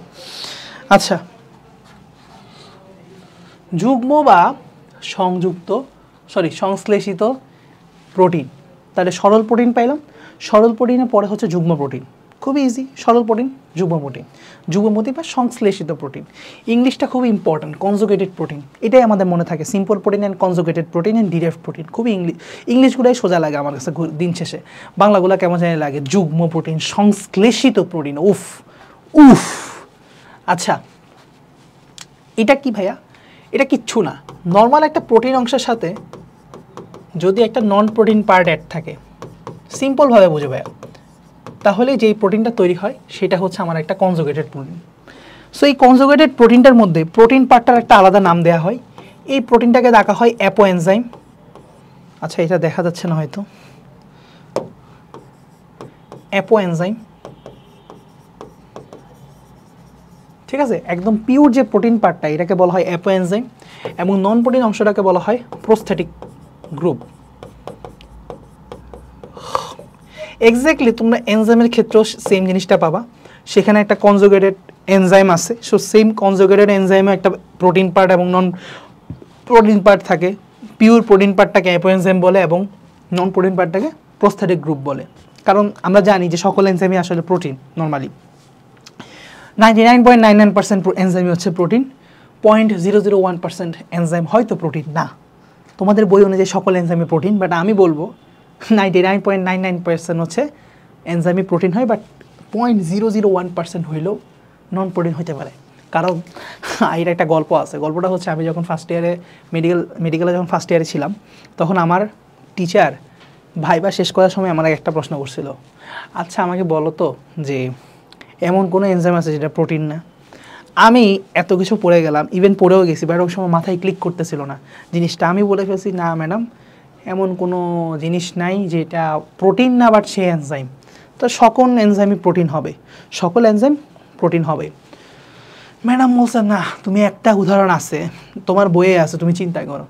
তো আমি তখন চিন্তা করে দেখলাম যে আচ্ছা, পরে মাথার মধ্যে ক্লিক করছে, আমি অ্যান্সারটা বলছি। তাইলে অর্থাৎ প্রোটিন ছাড়াও আসলে কিছু কিছু এনজাইম থাকতে পারে। সো সেটা তোমাদের লেভেলে দরকার নাই, তোমাদের লেভেলে তোমরা এটাই জানবা যে সকল প্রোটিনও হচ্ছে এনজাইম। আর যেই এনজাইমটার নাম আমি বলে শেষ করছিলাম ভাইবা, সেটা খুব সম্ভবত ছিল ribozyme, if I am not wrong, অথবা আরএনএজ এনজাইম, এই দুইটার যে কোনো একটা ছিল। যাই হোক, তো ওইগুলোতে আসলে আরএনএ অংশটা থাকে, এখানে আসলে প্রোটিন থাকে না। যাই হোক, আমরা অন্যদিকে চলে যাচ্ছি পড়ায়। প্রোস্থেটিক গ্রুপ অনেক টাইপের হতে পারে। এটা একটা নর্মাল একটা জৈব পার্ট হতে পারে, একটা ধাতু পার্ট হতে পারে। সো ধাতু বা মেটাল হলে তখন কিন্তু জিনিসটা আলাদা হয়ে যায়। সো প্রোস্থেটিক গ্রুপ অনেক টাইপের হতে পারে। প্রোস্থেটিক গ্রুপটা কী হবে, এটার উপর ডিপেন্ড করে হচ্ছে তোমার কনজুগেটেড প্রোটিনগুলো অনেক নাম আছে, যেমন হিমোগ্লোবিনের হিম অ্যাড আছে, তাহলে হিম হচ্ছে আমাদের একটা প্রস্থেটিক গ্রুপ। নর্মাল গ্লোবিন একটা গ্লোবিন প্রোটিনের সাথে আমার একটা হিম অ্যাড হয়েছে, এটা কনজুগেটেড প্রোটিন হয়ে গেছে। আমার নর্মাল একটা হিস্টোন প্রোটিনের সাথে নিউক্লিও প্রোটিন মানে হচ্ছে নিউক্লিক অ্যাসিডের যে প্রোটিন, নিউক্লিক অ্যাসিডে আমরা জানি নর্মাল হিস্টোন প্রোটিন থাকে। সো নর্মাল হিস্টোন প্রোটিনের সাথে একটা ডিএনএ অ্যাড হয়ে কী হয়েছে, নিউক্লিও প্রোটিন। তারপরে দেখো ওপসিনের সাথে একটা 11C স্টেটিনাল যুক্ত হয়েছে। তারপরে অ্যাপোফেরিটিনের সাথে আয়রন যোগ হয়েছে। তো এরকম অসংখ্য উদাহরণ আছে, তোমাদের বইয়ের উদাহরণগুলো আমরা দেখি। বইয়ে কি বলছে, নিউক্লিও প্রোটিন, একটা সরল প্রোটিন এবং একটা নিউক্লিক অ্যাসিড পাওয়া যাবে। নিউক্লিক অ্যাসিড হিসেবে যেমন ডিএনএ পাওয়া যেতে পারে, আর সরল প্রোটিন হিসাবে হিস্টোন প্রোটিন পাওয়া যেতে পারে, তাই না? সরল প্রোটিন বা নিউক্লিক অ্যাসিড। সো নিউক্লিয় প্রোটিন মানে নিউক্লিক অ্যাসিড থাকবে প্লাস একটা সরল প্রোটিন থাকবে। সরল প্রোটিন হিসাবে হিস্টোনটা থাকার সম্ভাবনা বেশি, তাই না? আচ্ছা, সো এরা পানিতে দ্রবণীয় হবে, কারণ কি হিস্টোন পানিতে দ্রবণীয়। মনে করে দেখো, হিস্টোন পানিতে দ্রবণীয়, তাই এটাও পানিতে দ্রবণীয়। ক্রোমোজোমে এটা পাওয়া যাবে, ঠিক আছে? সো নিউক্লিক অ্যাসিড হিসাবে ডিএনএটাই থাকে নর্মালি, আরএনএ থাকে না। তারপরে আসো গ্লাইকোপ্রোটিন। প্রোটিনের সাথে গ্লাইকো মানে একটা কার্বোহাইড্রেট পার্ট অ্যাড থাকবে, তাহলে একটা কার্বোহাইড্রেট শৃঙ্খল অ্যাড থাকবে, তাহলে সে হবে গ্লাইকোপ্রোটিন। আচ্ছা, সেল মেমব্রেনে এরকম গ্লাইকোপ্রোটিন পাওয়া যায়। এটা আমরা যখন সেল মেমব্রেন বা কোষ ঝিল্লি পড়ছিলাম তখন আমরা এটা কিন্তু পড়ছিলাম, মনে করলেই পাবা। লিপোপ্রোটিন, প্রোটিনের সাথে একটা লিপিড পার্ট অ্যাড হয়েছে, শেষ। লিপোপ্রোটিন এটাও কোষ ঝিল্লির অংশ, তাই না? বিভিন্ন মেমব্রেনের গাঠনিক উপাদান।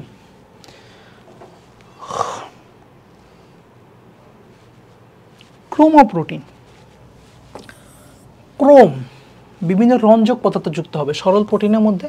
বিভিন্ন ক্রোম মানে কি, বর্ণ বা রঞ্জক, তাহলে বিভিন্ন রঞ্জক বস্তু। ক্রোম মানে হচ্ছে কালার মানে হচ্ছে রঞ্জক বা রং, সেখান থেকে রঞ্জক শব্দটা আসছে, ঠিক আছে? রঞ্জক পদার্থ যুক্ত হবে।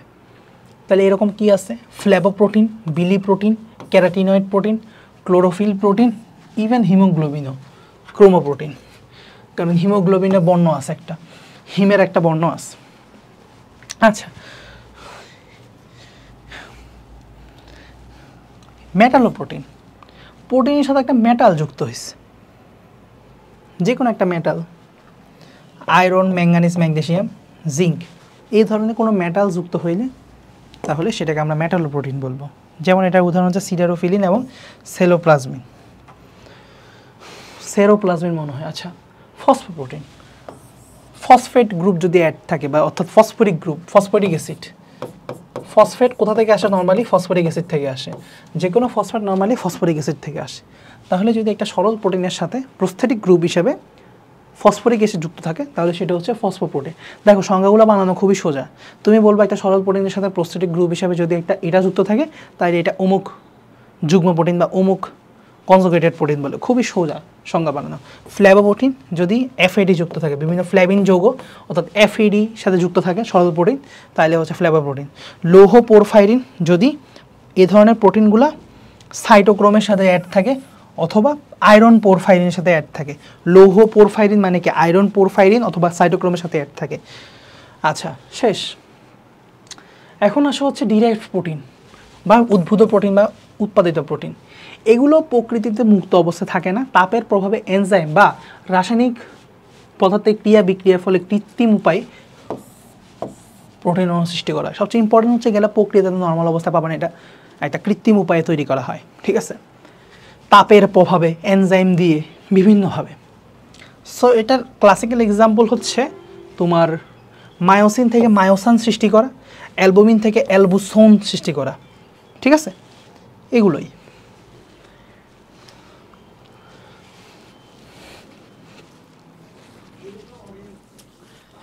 আচ্ছা, যেটা বলতেছিলাম যে প্রোটিনের আরও দুটা ক্লাসিফিকেশন আছে, যেটা খুবই ইম্পর্টেন্ট ক্লাসিফিকেশন তোমাদের জন্য, খুবই ইম্পর্টেন্ট ক্লাসিফিকেশন। সেটা হচ্ছে first class protein and second class protein, প্রথম শ্রেণীর প্রোটিন এবং দ্বিতীয় শ্রেণীর প্রোটিন। তো এটা কিসের ভিত্তিতে করা হয়? যে প্রোটিনের মধ্যে তোমার সব কয়টা অ্যামিনো অ্যাসিড না, সব কয়টা এসেনশিয়াল অ্যামাইনো অ্যাসিড বিদ্যমান। এই কথাটা একটু লেখাটা ঠিক হয় নাই। সব কয়টা এসেনশিয়াল অ্যামাইনো অ্যাসিড বিদ্যমান, অপরিহার্য বা এসেনশিয়াল অ্যামাইনো অ্যাসিড বিদ্যমান, তাদেরকে আমরা বলবো যে ফার্স্ট ক্লাস প্রোটিন বা সম্পূর্ণ প্রোটিন। তাহলে ফার্স্ট ক্লাস প্রোটিন বা কমপ্লিট প্রোটিন, কারণ এখানে 8টা প্রয়োজনীয় অত্যাবশ্যকীয় অ্যামিনো অ্যাসিডের 8টাই থাকে, ঠিক আছে? 8টার 8টাই এখানে থাকে, 8 আউট অফ 8। তাহলে এগুলোকে বলা হবে কমপ্লিট প্যাকেজ না, কমপ্লিট প্রোটিন। আচ্ছা, তাহলে সেকেন্ড ক্লাস প্রোটিনকে বলা হবে ইনকমপ্লিট প্রোটিন বা অসম্পূর্ণ প্রোটিন। বাংলায় বললে অসম্পূর্ণ প্রোটিন। কেন? কারণ এখানে অত্যাবশ্যকীয় অ্যামাইনো অ্যাসিডগুলোর মধ্যে যে কোনোটা অ্যাবসেন্ট থাকবে বা অনুপস্থিত থাকবে, যে কোনো একটা অনুপস্থিত থাকবে, সবগুলো থাকবে না, যে কোনো একটা হইলেও অনুপস্থিত থাকবে। তাহলে এখন উদাহরণগুলো আমাদের লাগবে যে ফার্স্ট ক্লাস প্রোটিনের কাদেরকে বলবো। মনে রাখবা অধিকাংশ প্রাণীজ প্রোটিনই হচ্ছে আমার এনিমেল প্রোটিন, সেগুলো হচ্ছে ফার্স্ট ক্লাস প্রোটিন। যত ধরনের প্রাণীজ প্রোটিন দেখবো ম্যাক্সিমামই, অধিকাংশই প্রাণীজ প্রোটিন হচ্ছে ফার্স্ট ক্লাস প্রোটিন। বাট উদ্ভিজ্জ প্রোটিন কি তাইলে কোনোটাই ফার্স্ট ক্লাস না? আছে ভাইয়া।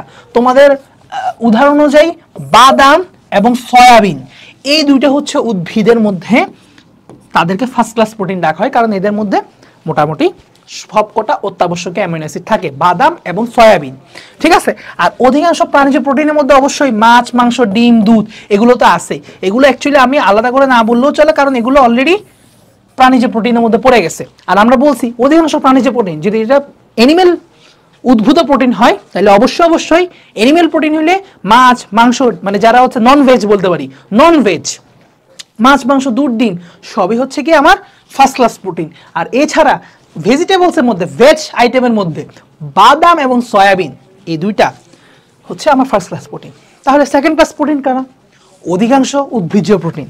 তাহলে প্রায় সকল উদ্ভিজ্জ প্রোটিন, অর্থাৎ সামান্য কিছু ব্যতিক্রম ছাড়া, ব্যতিক্রম বলতে এই দুইটা বাদাম এবং সয়াবিন, এই দুইটা হচ্ছে আমাদের ফার্স্ট ক্লাস প্রোটিন, ঠিক আছে? আমাদের লেভেলে এই দুইটা উদাহরণ জানলে হবে উদ্ভিজ্জের মধ্যে, যেটা ফার্স্ট ক্লাস প্রোটিন, আর বাদ বাকিগুলো সকল উদ্ভিজ্জ প্রোটিন হচ্ছে সেকেন্ড ক্লাস প্রোটিন। এখন আরেকটা কনসেপ্টে আসে, যে কনসেপ্টটা অনেকে ভুল ধারণা আছে, একটা হচ্ছে আদর্শ প্রোটিন। ভাই, আদর্শ প্রোটিন আর সম্পূর্ণ প্রোটিন অর্থাৎ ফার্স্ট ক্লাস প্রোটিন দুইটা সেম জিনিস না, দুইটা আলাদা জিনিস। আদর্শ প্রোটিন হচ্ছে 8টা অত্যাবশ্যকীয় অ্যামিনো অ্যাসিড ঠিকই আছে, এবং সেটা আদর্শ মাত্রায় থাকতে হবে, সেটা আদর্শ মাত্রায় থাকতে হবে, তাহলেই সেটা হচ্ছে আদর্শ প্রোটিন।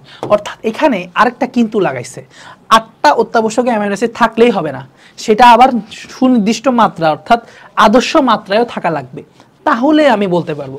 তাহলে এরকম করে আদর্শ মাত্রা কি বলছে এখানে, আদর্শ মাত্রা সেট করা আছে যে কোন মানে প্রোটিনটা 100 গ্রাম প্রোটিনের মধ্যে অ্যামিনো অ্যাসিডের পরিমাণটা কীরকম হবে। যদি 100 গ্রাম একটা অ্যামিনো অ্যাসিডের পরিমাণ নেওয়া হয়, তাহলে সেখানে অত্যাবশ্যকীয় অ্যামিনো অ্যাসিড কোনটা কতটুকু করে থাকতে হবে সেটার একটা অ্যামাউন্ট দেওয়া আছে, ঠিক আছে? 100 গ্রাম প্রোটিনের মধ্যে, তাহলে 100 গ্রাম প্রোটিনের মধ্যে কত গ্রাম অ্যামিনো অ্যাসিড থাকবে এটা একটা অ্যামাউন্ট দেওয়া আছে 100 গ্রাম প্রোটিনের মধ্যে, 100 গ্রাম প্রোটিনের মধ্যে। সো এটা একটু মনে রাখতে পারলে ভালো, এই চার্টটা, মানে বিশেষ করে এই আদর্শ মাত্রাটার চার্টটা একটু মনে রাখতে পারলে ভালো ভাইয়া, ঠিক আছে? মনে রাখতে পারলে ভালো। তো দেখো, মনে রাখাটা খুবই সহজ, কারণ কি জানো, 4.3, 4.3, 4.3 এই তিনটাই দেখো, আইসোলিউসিন, লিউসিন এবং ভ্যালিন, এই তিনটারই হচ্ছে 4.3। আর 4 পয়েন্টের মধ্যে আরেকটা আছে লিউসিন, 4.9। তাহলে লিউসিন, আইসোলিউসিন, তারপর হচ্ছে লাইসিন, ভ্যালিন সবই হচ্ছে 4 পয়েন্টের মধ্যে, বাট লিউসিনটা হচ্ছে 4.9, আলাদা করে মাথায় রাখলেই আমাদের চলবে। আর এখন খেয়াল করো, যেগুলো বাকি রয়ে গেছে তার মধ্যে আবার কমন আছে, এক দুইটা 2.9 আছে, ফিনাইলঅ্যালানিন এবং থ্রিওনিন। আর মেথিওনিনটা হচ্ছে 2.3, ট্রিপ্টোফ্যানটা হচ্ছে 1.4। তো এটা আসলে এতটা গুরুত্বপূর্ণ না, এটা জেনে রাখলে ভালো, জেনে রাখা ভালো, আমি তাই একটু দেখাচ্ছি, বাট দরকার নাই, যদি না পারো স্কিপ। আসে নাই, আমি এতদিন পর্যন্ত পড়াই দেখি নাই যে আসছে। এখন আদর্শ খাবারের মধ্যে শুধুমাত্র দুধ এবং ডিম পড়ে, তাইলে আদর্শ প্রোটিন শুধুমাত্র মিল্ক অ্যান্ড এগ, মিল্ক অর্থাৎ দুধ এবং ডিম। বুঝে আসছে? মাছ মাংস একটা আদর্শ প্রোটিন না, আর ডালের প্রোটিন আরো নিম্নতম। কেন? নিজে এখন প্রমাণ দেখবা কেন দুধ এবং ডিম দুটাকে ভালো বলছে, সুপিরিয়র প্রোটিন বলছে বা আদর্শ প্রোটিন বলছে। খেয়াল করো, আইসোলিওসিনের নিম্নতম 4.3 থাকলে এনাফ, ডিমে দুধে এর থেকে বেশি আছে, সব বেশি বেশি আছে। দেখো সব বেশি বেশি আছে, কম নাই, সব বেশি বেশি আছে, কম নাই, এটার থেকে কম নাই, অ্যাটলিস্ট আদর্শ মাত্রা থেকে কম নাই, বেশি বেশি আছে। তাহলে মোটামুটি বলা যায় এরা হচ্ছে আদর্শ মাত্রার মধ্যেই আছে বা কাছাকাছি আছে, মানে বেশি আছে বলা যায়। তাহলে এগুলো ভালো। আদর্শ মাত্রা হচ্ছে এটা থেকে অ্যাটলিস্ট উপরে থাকতে হবে, কম হইলে হবে না, কম হইলে এটাকে আদর্শ মাত্রার নিচে বলবো। দেখো ডাল, এটা তাও উপরে আছে, এটা আছে, এটা আছে, এটা আছে। এই যে দেখো লাল অংশের মধ্যে খেয়াল করো যে একটা মেথিওনিনে সে কিন্তু ডাব্বা মারছে। মসুরের ডাল অর্থাৎ ডাল কিন্তু কেন নিম্নতম প্রোটিন, আদর্শ প্রোটিন হতে পারে, এখানে একটা ডাব্বা মারছে। অর্থাৎ প্রত্যেকটা স্কেলে যদি ন্যূনতম সে পাস করে, প্রত্যেকটাতে পাস করছে ডিম এবং দুধ, কিন্তু ডাল এখানে আইসা সরি টু সে বলতে গেলে হাইগা দিছে, ঠিক আছে, এখানে আর পারে নাই, ফেল করছে।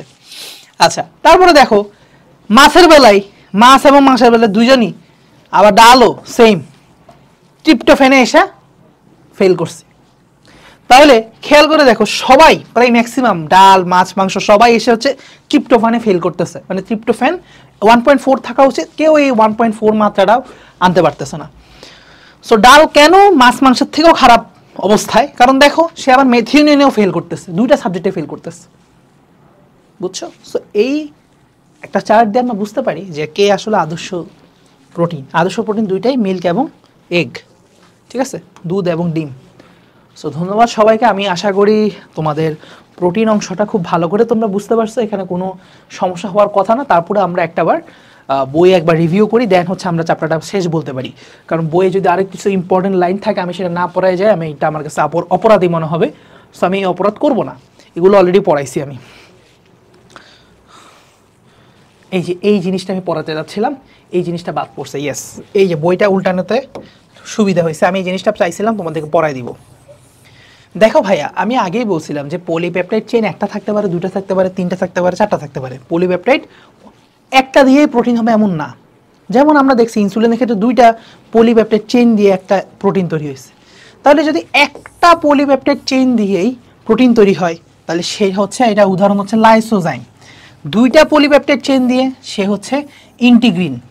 এটা ইন্টোগ্রিন না, এটা আসলে ইন্টিগ্রিন হবে, বানানটা ভুল লিখছে। তিনটা পলিপেপটাইড হলে কোলাজেন, চারটা হইলে হিমোগ্লোবিন। তো অনেকেরই মনে থাকে না, আমি নিজেও মনে রাখি না, কারণ এমসিকিউর জন্য এত পেইন নিবে কে। সো আমি একটা ছন্দ দিয়ে পড়াই দিই, সেটা হচ্ছে বাবা মনে রাখবা, লাইক হিম, কিসের মতো? তার মতো হবা, ঠিক আছে, be like him, like him. So lysozyme, integrin, collagen এবং হিমোগ্লোবিন। ইন্টিগ্রিনের পাশাপাশি তোমরা ইনসুলিনও মনে রাখতে পারো, কারণ ইনসুলিনে কিন্তু দুই পলিপেপটাইড দ্বারা গঠিত প্রোটিন। আচ্ছা, তাহলে আমরা মনে হয় তোমার পারবা। এই যে দেখছো আমি 50টার অধিক হইলে বলছি যে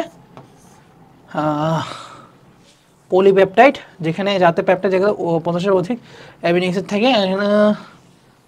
আচ্ছা, এখানে অনেক উল্টা পাল্টা বলছে, যাই হোক আমি যেটা বলছি সেটা মনে রাখতে পারলেই হবে। ওকে, বলো তো আমাদের মানব দেহে কয় ধরনের প্রোটিন আছে? প্রায় 1 লক্ষ ধরনের। আর ইকালে জানি কয়টা ছিল? 3000 ধরনের পড়াইছি।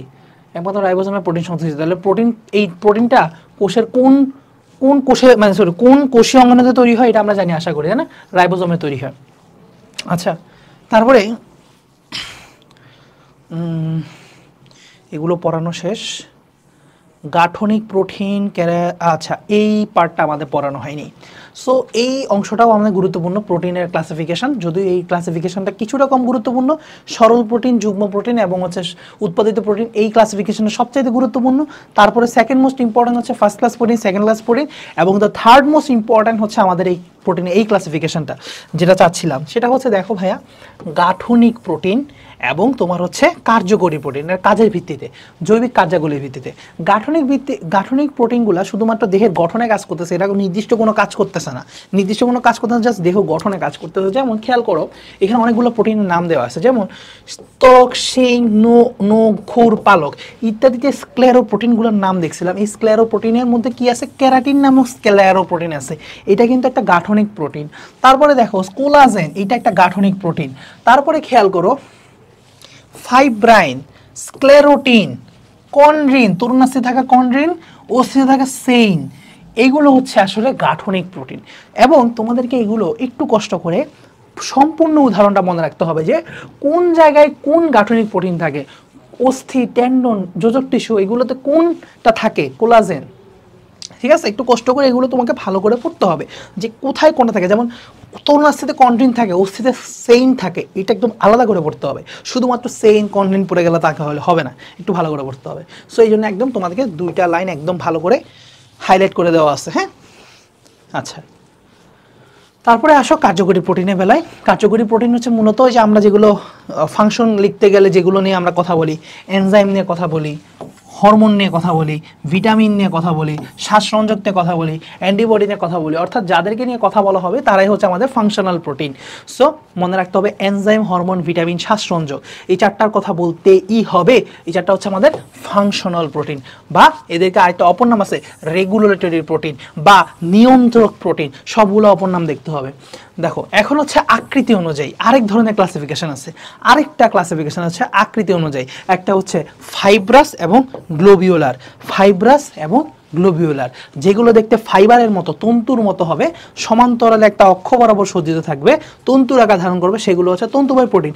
তন্তুময় প্রোটিনের এক্সাম্পল হচ্ছে বেসিক্যালি গাঠনিক প্রোটিনগুলো আসলে তন্তুময় প্রোটিন হয়ে থাকে, যেমন কেরাটিন, কোলাজেন, ফাইব্রাইন, এগুলো সবগুলোই কি ছিল? গাঠনিক প্রোটিন। সো গাঠনিক প্রোটিন মুখস্থ করার পর এখানে কপি পেস্ট করে দিবা, দেখবে সবগুলোই তন্তুময় প্রোটিনে পড়ে যাবে। এবং গ্লোবিউলিন প্রোটিন কোনটা? মায়োগ্লোবিউলিন, ইনসুলিন, হিমোগ্লোবিন।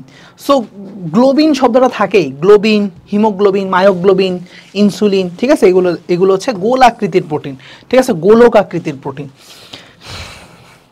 আচ্ছা, পারবা আশা করি এগুলো। হ্যাঁ, গঠন অনুসারে আরেকটা ক্লাসিফিকেশন, অর্থাৎ আমার টোটাল 5টা ক্লাসিফিকেশন আছে, তার মধ্যে আমরা 2টা পড়ছিলাম মোস্ট ইম্পর্টেন্ট। এখন একটু কিছুটা এমসিকিউর জন্য যেগুলো পড়তে হবে সেগুলো বলে দিচ্ছি। সো গঠন অনুসারে আবার 4 প্রকার, কই যাইবা? প্রাইমারি, সেকেন্ডারি, টারশিয়ারি এবং কোয়াটারনারি। ঠিক আছে, কোয়াটারনারি বানানটা হচ্ছে এরকম, ইংলিশে বানানটা এরকম, আর টারশিয়ারি অনা জানার কথা এরকম। প্রাইমারি, সেকেন্ডারি পারবা, এগুলো লিখলাম না। আচ্ছা, এখন প্রাইমারি, সেকেন্ডারি, টারশিয়ারি এবং কোয়াটারনারি কি বুঝে আমি ছোট্ট করে একটু বলি। দেখো নর্মালি যখন এই অ্যামিনো অ্যাসিড ধরো, এটা একটা অ্যামিনো অ্যাসিড, এটা একটা অ্যামিনো অ্যাসিড, এটা একটা অ্যামিনো অ্যাসিড, এটা একটা অ্যামিনো অ্যাসিড, এটা একটা অ্যামিনো অ্যাসিড, ঠিক আছে। সো এতগুলো অ্যামিনো অ্যাসিডগুলো মিলে যখন জাস্ট একটা সরল একটা শৃঙ্খল তৈরি করছে, জাস্ট মানে এদের মাঝখানে বন্ধন হয়ে এদের মধ্যে মাঝখানে বন্ধন হয়ে জাস্ট একটা পলিপেপটাইড চেইন তৈরি করছে। অ্যামিনো অ্যাসিডগুলোর মধ্যে পেপটাইড বন্ধন হয়ে জাস্ট একটা পলিপেপটাইড চেইন তৈরি করছে, সেইটা হচ্ছে জাস্ট একটা সিঙ্গেল পলিপেপটাইড চেইন তৈরি করছে, সেইটা হচ্ছে আসলে প্রাইমারি স্টেট। এই অবস্থায় শুধুমাত্র পেপটাইড বন্ধনই থাকে এদের মধ্যে, আর কোনো ধরনের বন্ধন থাকে না। মজার ব্যাপার। সেকেন্ডারি ক্ষেত্রে ঘটনাটা অন্যরকম হয়ে যায়। সেকেন্ডারি ক্ষেত্রে যেটা হয়, এই একটা শৃঙ্খলের মধ্যেই 2 ধরনের কাঠামো তৈরি হয় পেঁচাতে। একটা হচ্ছে আলফা হেলিক্স কাঠামো, তোমরা একটু লিখে রাখতে পারো, এগুলো একটু কিছুটা তোমাদের বইয়ে নাই, মানে হাসান স্যারের বইয়ে নাই, সম্ভবত তোমার আদার্স রাইটারের বইয়ে থাকবে, এবং আমাদের হায়ার ক্লাসের বইয়ে তো আছেই। সো এই জন্য তোমাদেরকে বলতেছি। তো আলফা হেলিক্স এবং বিটা প্লেটেড শিট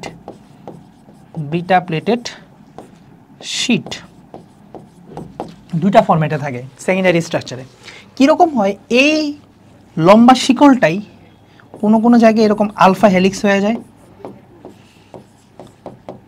অথবা সেটা এরকম বিটা প্লেটেড শিটের মতো এরকম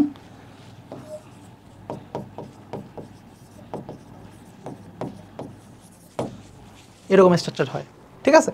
তাহলে এখন মাথায় রাখতে হবে যে আমাদের এইটাই হচ্ছে আমাদের সেকেন্ডারি স্ট্রাকচার, যে প্রাইমারি স্ট্রাকচারটা আরও কয়েলিং হয়ে সে হয়তো আলফা হেলিক্স গঠন তৈরি করবে, নাইলে বিটা প্লেটেড শীট তৈরি করবে কয়েলিংয়ের মাধ্যমে, মানে প্রোটিনের কয়েলিং হয়। এবং টারশিয়ারিটা কি? টারশিয়ারিতে একটা কাহিনী আছে ভাই। টারশিয়ারিতে হচ্ছে কি কাহিনী জানি হয়, একটু সংক্ষেপে যা মনে আছে আমি তোমাদেরকে তাই বলতেছি। এগুলো আসলে ডিটেলস কখনোই লাগবে না, আমি জাস্ট একটু যতটুকু সংক্ষেপে মনে আছে আমি তাই বলতেছি। ধরো এই প্রোটিনটার একটা অংশে আমরা বলতে পারি এরকম আলফা হেলিক্স হয়েছিল এবং আরেকটা অংশে তোমার হয়েছিল বিটা প্লেটেড শীট। তাহলে এই দুটো অংশের মাঝখানে, ওকে, এই দুটো অংশের মাঝখানে যেই বন্ধনটা হয়, এই দুটো অংশের মধ্যে বন্ধন হয়ে যদি আরেকটা থ্রি কাঠামো দাঁড় করায়, তাহলে সেটা হচ্ছে আমাদের টারশিয়ারি স্ট্রাকচার। এবং কোয়াটারনারি স্ট্রাকচার যেটা হয়, যে এইগুলোর মধ্যে আরও পেঁচাপেচি হয়, প্যাচ সৃষ্টি হয়, একটা কোয়াটারনারি কয়েলিং হয়, বেসিক্যালি প্রোটিনগুলো আরও কয়েলিং হয়। এবং সবচেয়ে মোস্ট কোয়াটারনারি প্রোটিনটা হচ্ছে সবচেয়ে ফাংশনাল স্টেট, মানে এই পর্যায়ে এসে প্রোটিনগুলো একদম ফাংশনাল হয়ে যায়, মানে প্রোটিন তার সর্বোচ্চ কার্যক্ষমতা গেইন করে। আর প্রাইমারি অবস্থায় একটা প্রোটিন তার কার্যকারিতা হারাই ফেলে বলা যায়, ঠিক আছে। ওই অবস্থায় প্রোটিন তেমন কোনো কাজ করতে পারে না নর্মালি। এই হলো মোটামুটি ঘটনা। এই যে আলফা হেলিক্স, টারশিয়ারি, অনেক কিছু লেখা আছে এখানে। এই যে আচ্ছা, এখানে লেখা আছে সেকেন্ডারি স্ট্রাকচার আলফা হেলিক্স, দরকার নাই।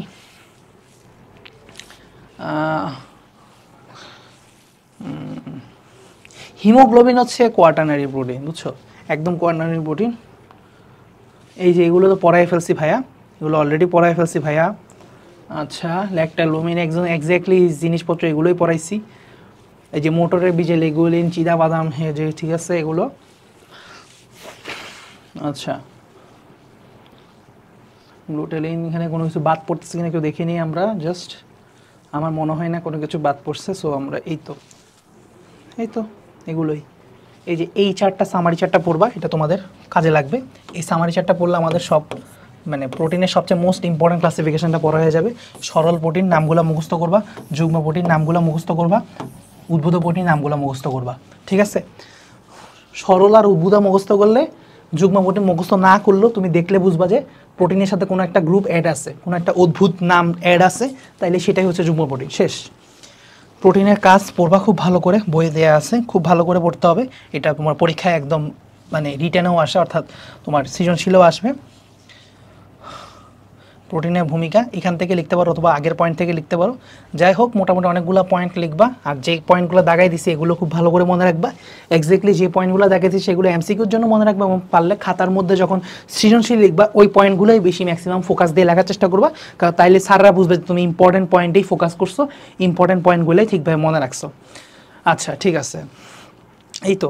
আচ্ছা, এইটা অনেক সময় ছোটোখাটো পরীক্ষায় আসে, ছোটো পরীক্ষায় অনেক সময় আসে। সো এই চারটা একটাবার কেউ দেখে রাখতে পারো। এটা আসলে খুব কঠিন না, একবার এভাবে পড়া যায়। 5, 12, 19, 19, পরিণত পুরুষ, পরিণত মহিলা এবং হচ্ছে গর্ভবতী, ঠিক আছে। এভাবে সিরিয়ালি পড়ো। 5, 12, 19, 19, 19-এর মধ্যে একটা হচ্ছে প্রথমটা কিশোরের, পরেরটা হচ্ছে কিশোরীর, মানে ছেলে এবং মেয়ে, ঠিক আছে।